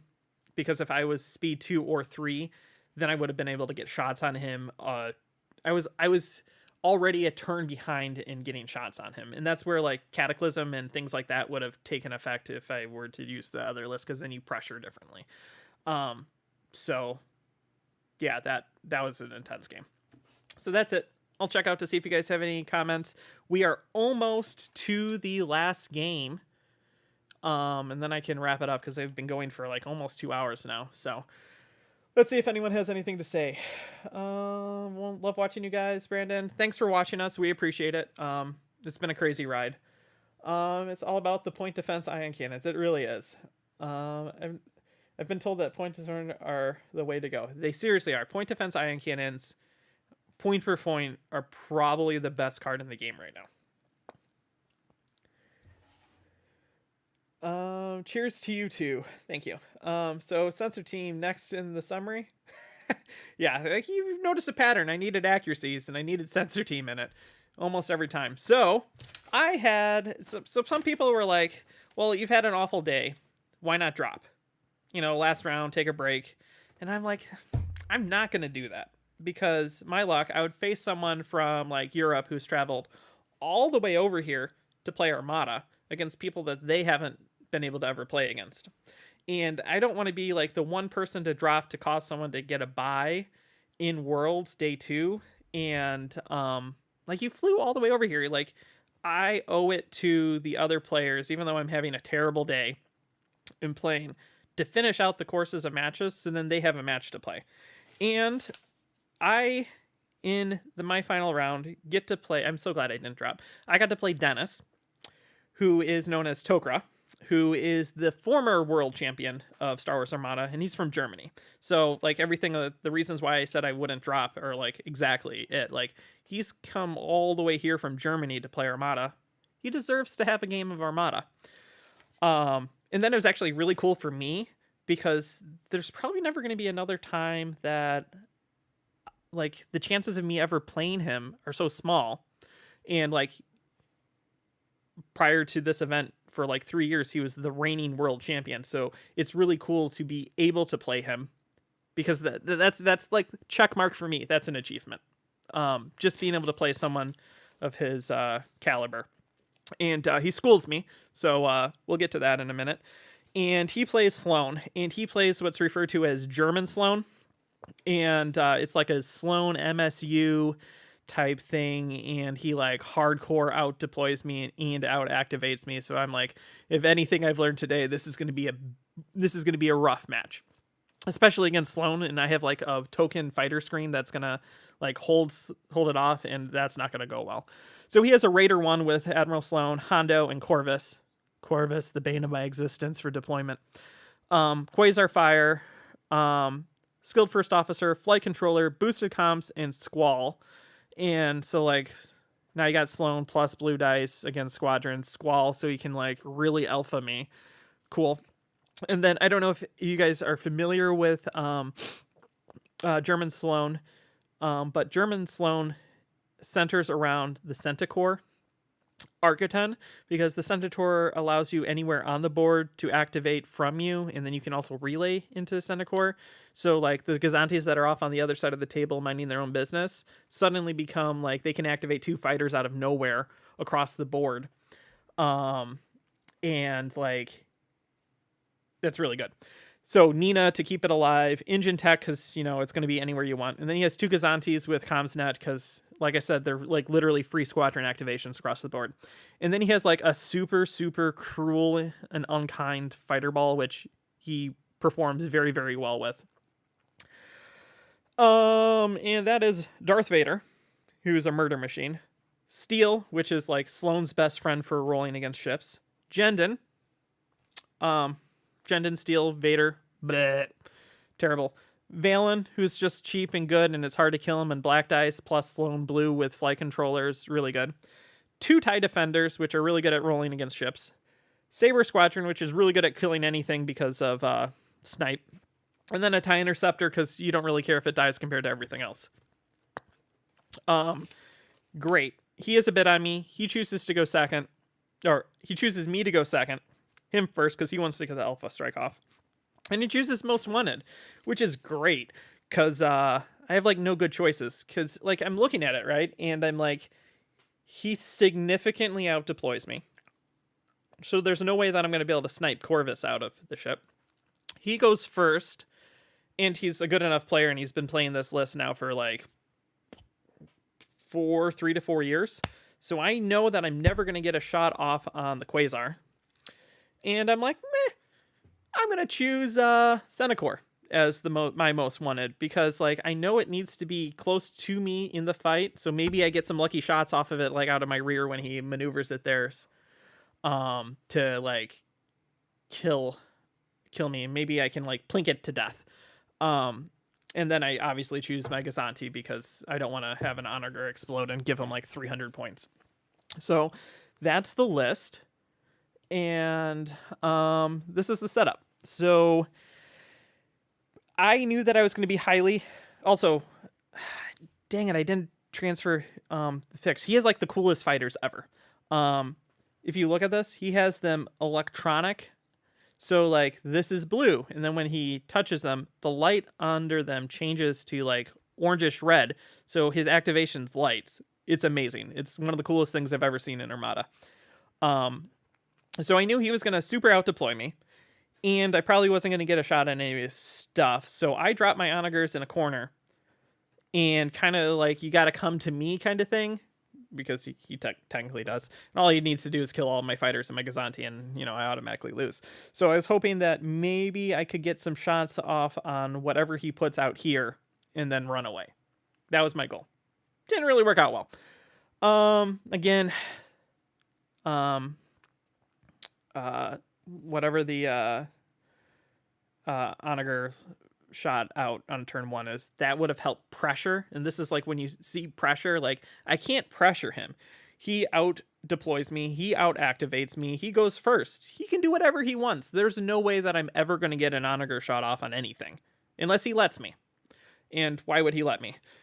But turn 1 out forces him to activate in different ways that then could allow me to possibly get more shots. So that's one of those learning things, like looking back in hindsight, that's why I would adjust the list that I did. Also, accuracies, man. Accuracy is really bane of my existence. So he successfully keeps his ship far enough away that I have no shots on it. Cool. And I move it here so he can't like turn into me yet. And then his fighters are all like perfectly here. And I do like weird play. Like I pull all my fighters back instead of forward, but then I move some forward, and I put like Jonas here because Jonas plus this guy removes grit because heavy doesn't matter. And so like I'm going to protect my Gazanti from just getting purely alpha'd out of the strike. Like he has to spend the first turn at least killing some of my fighters before he just murders my most wanted ship. And I was playing intentionally weird and not normal, which I think kind of threw him off because he kept looking at me and goes like, what? Because I was doing weird plays, mainly because I knew I'd lost this game. And I wanted to last for as long as possible in doing strange plays that don't necessarily make sense, actually make sense when you play someone that's extremely efficient in killing you.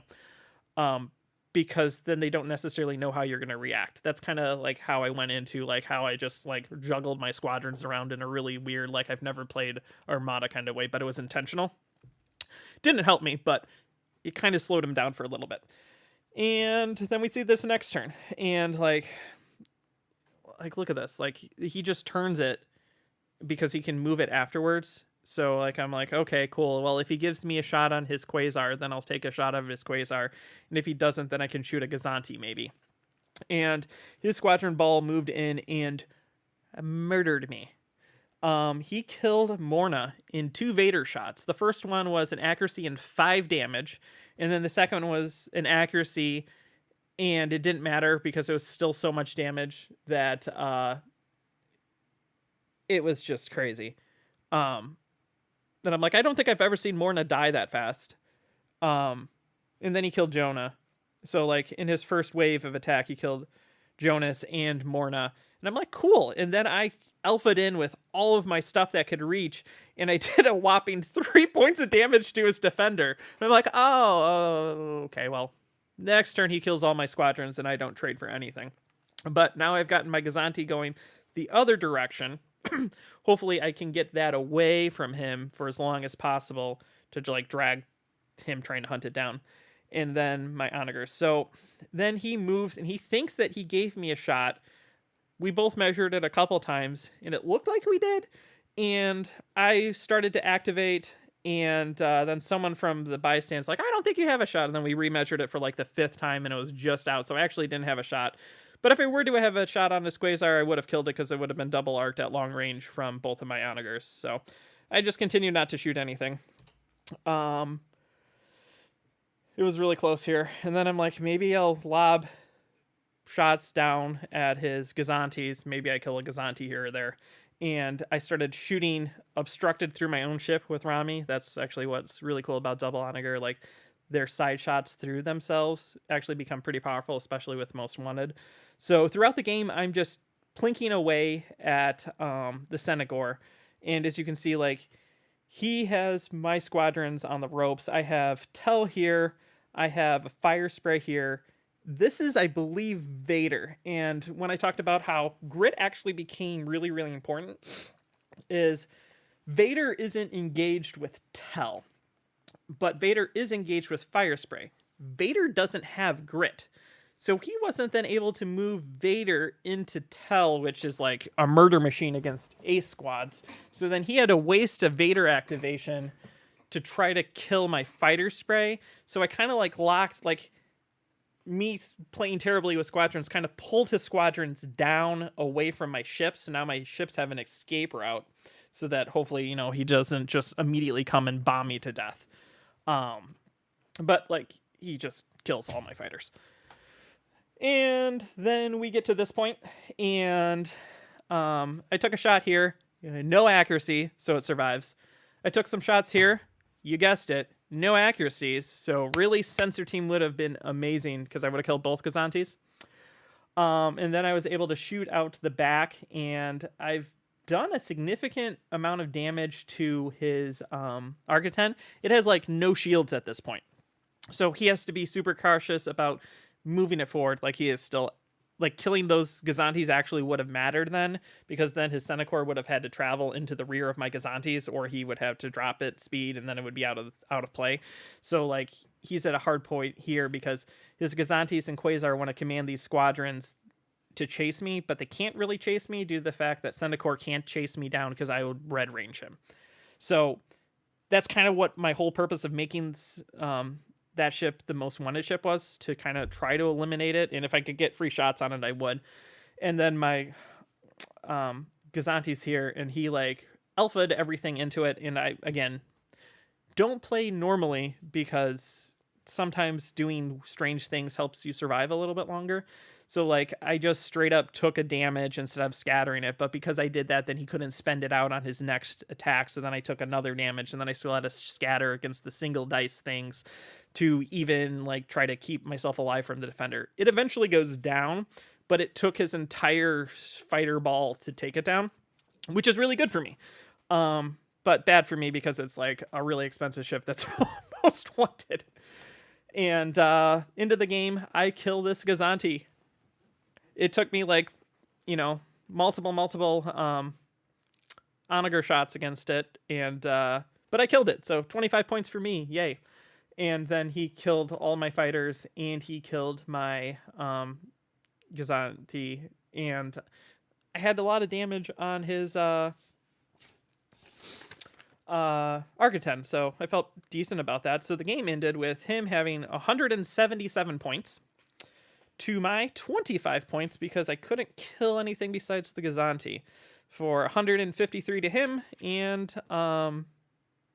ending 3-8. So that ends my horrible day 2 of Worlds. I got throttled hard 4 games in a row, so while that was bad, I still enjoyed myself because I still enjoyed playing the game with the other people because that's enjoyable, even though things went horribly wrong.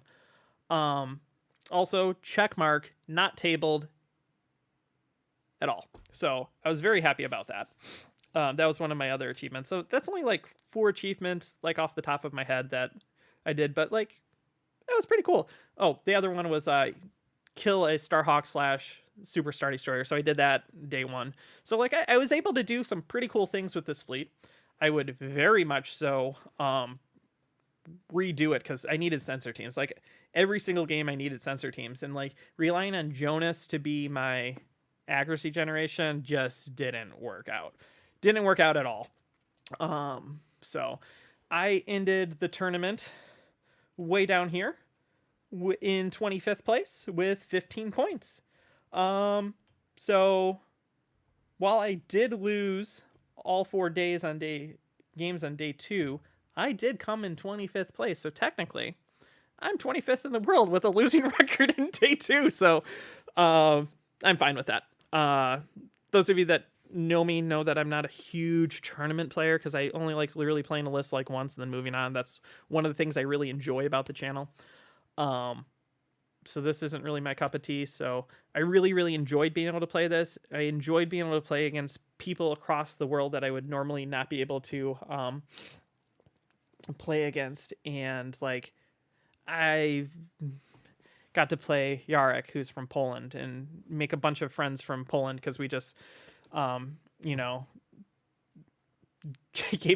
gave me a hard time, especially when I was losing. He's like, I cursed you. My curse is working. It's working. I'm like, I know your curse is so working against me. Like, this day 2's been horrible. And he's like, I had a horrible day 1 because you didn't warn me that the Starhawk was going to get eaten. I'm like, I thought I did, but it is what it is. So it was a lot of fun talking with the Polish guys in between each round. A lot of fun being able to play against players from like Europe, because I pay a lot of attention to what happens in Europe because they play the game very differently than what we do over here at the States. And I enjoy that.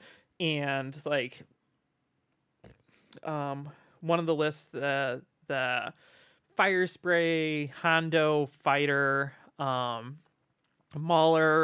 Flak Wagon demo build, I think Real Veers was playing, and like it, they believe Black Admiral won something in Europe with it over there. Like, that's a really cool list. So I pay attention because they do cool things, and me being a one-off list person likes that. So being able to meet everyone like that was really cool. Being able to play Dennis at the end, Tokra, like, he manhandled me, but it was fun because I've never be able to, like, on a normal day, be able to do that. So I really enjoyed my stay in Worlds with that. And then I was able to go and hang out with everyone at the streaming table day 3 and watch some great games of Armada played. So I really had a good experience with Worlds. Even though day 2 wasn't the best day for me playing, I still had a lot of fun playing the game against lots of different people. So I had a very positive experience overall. So I'm trying to think of what else to say about it. That's kind of it. More on a personal note, Worlds for me in everything it was like, how do I say it? It was kind of like an emotional journey for me.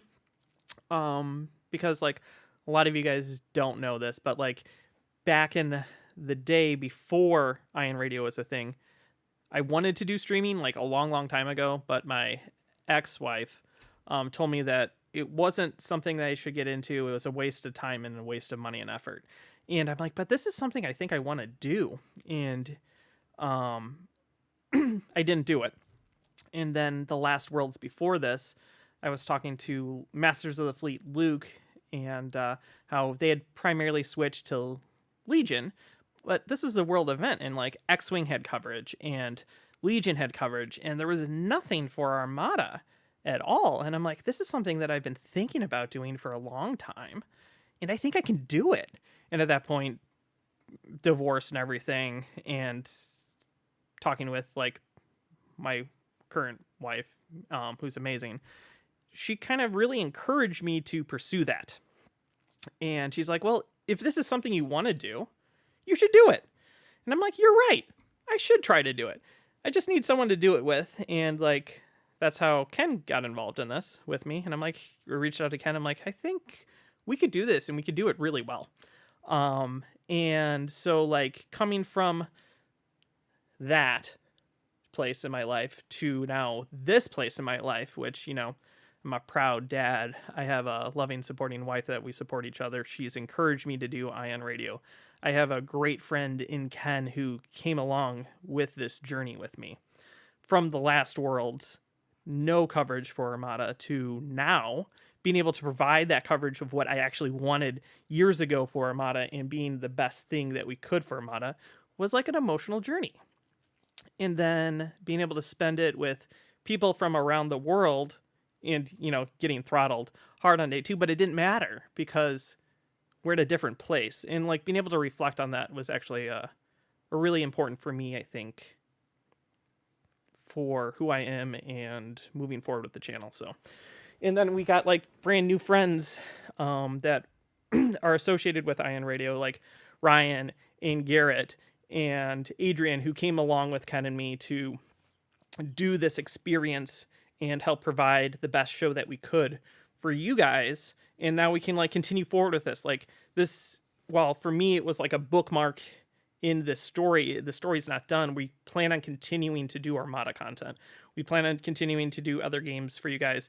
We want to be able to do live stream. It might be hard to get to every convention, but like there's going to be a Worlds next year. And while I may not compete in it because I really want to focus on doing streaming, but like hopefully we can stream this again and do better than what we did this previous year. And like that's like tied into life and Armada and the channel, and everyone should take that into consideration, like always trying to improve yourself.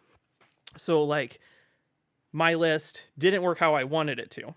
I didn't give up because that's not necessarily a good thing as a person. I persevered through all those rough matches, and I know how to improve it. You stay positive. We didn't ever do streaming before. I had never edited a video before. Did we give up? Because if you guys watched our first 3 episodes, they're awful. But Ken and I improved. And we always are striving to improve. We strive to be better in the way we edit. We strive to be better in the way we film and the fleets and coming up with good matchups, something that's fun for you guys. We're always trying to improve the community. Like, how can we engage with as many people as possible and come together and make Armada a great community? And we see that when we go to Worlds and we can see like all these people are striving to be better at the game. And I hope, you know, personally too. But like, I've already come up with different ways to improve on this fleet. Probably never play this fleet again, but like, it's that constant improvement. Ken and I have, while we were doing streaming, we're like, light bulb, I know how to do this better next time. And I think that's the takeaway that I want to give for Worlds as a whole, is constant improvement and continuing moving forward. So that's kind of my mushy stuff at the end. So thank you guys for joining Ken and me and our friends Ryan and Garrett and Adrian on this journey through Worlds. It was great. The support that you guys gave us. Meeting people in person was amazing. Playing people in person was amazing. Interacting with everyone was amazing. And we want to continue that forward. So Iron Radio is going to continue forward. And like, we're finishing up Madness right now, which you have some pretty intense matches, spoiler alert, coming up in the next couple of weeks. We already have more of season 6 planned and filmed and edited and ready for release. We have new things that we want to do on the channel. We want to try to do some BattleTech again because we haven't done it. The new game Shatterpoint's coming out, so we're hoping to like trial that. Ken did a demo of it during Adepticon, and we're going to be releasing that in the next week because we had to like edit it because, you know, time moves so fast, and I think it's going to be fun to play, and I'm looking forward to trying it. So like, we have things that we want to do in the future. We're already talking about if we can do Adepticon in Worlds next year, how to improve the streaming and make it better for everything. So there's a lot of exciting things. So I want to thank you guys for supporting us and watching our channel and subscribing and passing the word about us. Like, it's amazing to have a fan base that supports us, and I appreciate that. So I think that's about it. And that's the stuff that's going on in the future. If you guys haven't already, check us out on our Discord. You can chat with us anytime. Ken's up during the day. I'm up during the night, so you can pretty much always get a hold of one of us if you want to chit chat. We have a lot of things going on in Star Wars in general, with celebrations, lots of new shows being released. So Star Wars is looking bright future. We have a bright future for Amama. There's a rapid reinforcements that's in the work that's going to be coming out soon. There's going to be OP kits for store tournaments that get you world qualifiers for next year. So everything's looking good. I'm really excited for the future. So this bookmark is done. I've gone from I want to be able to do Worlds to we've now streamed Worlds, and we're hoping to do it in the future. Moving forward, that chapter is done. We get to start a new chapter moving forward, and we get to do that together as an Armada community, as people. So gonna check chat to make sure I didn't miss anything, and then I'm probably gonna wrap this up because I've been going on for almost 2.5 hours now. Toker squads. Toker created a PDF guide on how to make those. That's amazing. I actually have a video. I don't know how good of a quality it is because it's on my phone. I forgot to get it. I wanted to show you guys in this, but like sorting like 40 plus images and getting the list ready was a lot. Especially because my computer just came up the other day, so I had a lot to do with that. But I actually have video of him showing me like the insides of it and everything, and light changing. I meant to show you guys. I apologize. Maybe next time I do Backseat, because I probably won't cover necessarily Madness, but I will definitely be covering our next normal season games. No. Yes, but if you include sensor teams, you'll never need an accuracy. That is very true, Ken. 100%. But I would rather have the accuracy than having to like roll like 12 times to try to get it. Just popped in to say hi before I go back to the beginning. Ghost, welcome, and saying hi from the future past when you catch up. There's a lot to catch up on. Your current wife was your sensor team, huh? Yeah, she put me on target. There we go. That's what we're going to call it. And that's all I needed. So his next fleet, all ships will have sensor team just to make a statement. Yes, and people are going to be like, why does that ship have sensor team? Listen, if I didn't have it, I would need it. So that's about it. I got to go to bed because I got to go to work tonight. So thank you very much for everyone for joining me for this very long tour of lots of games and the ups and downs and achievements and great players from around the world that I got to face at Worlds. Stay tuned. There's always going to be something new and exciting coming from Ion Radio and Ken and me. If you haven't already, like, subscribe, do all the YouTube stuff. Join us on Discord. Also, if you're still with us, if you use all capital letters, Ion Radio 15, with the Admiral Tater's, nice acrylic rulers. If you spend $50 or more, you get 15% off, which is pretty huge, because he makes the best stuff. So if you haven't already, check that out. And I think that is it. So until next time, I'm John. You've been watching Ion Radio. This is the Backseat Admiral, and have a great day.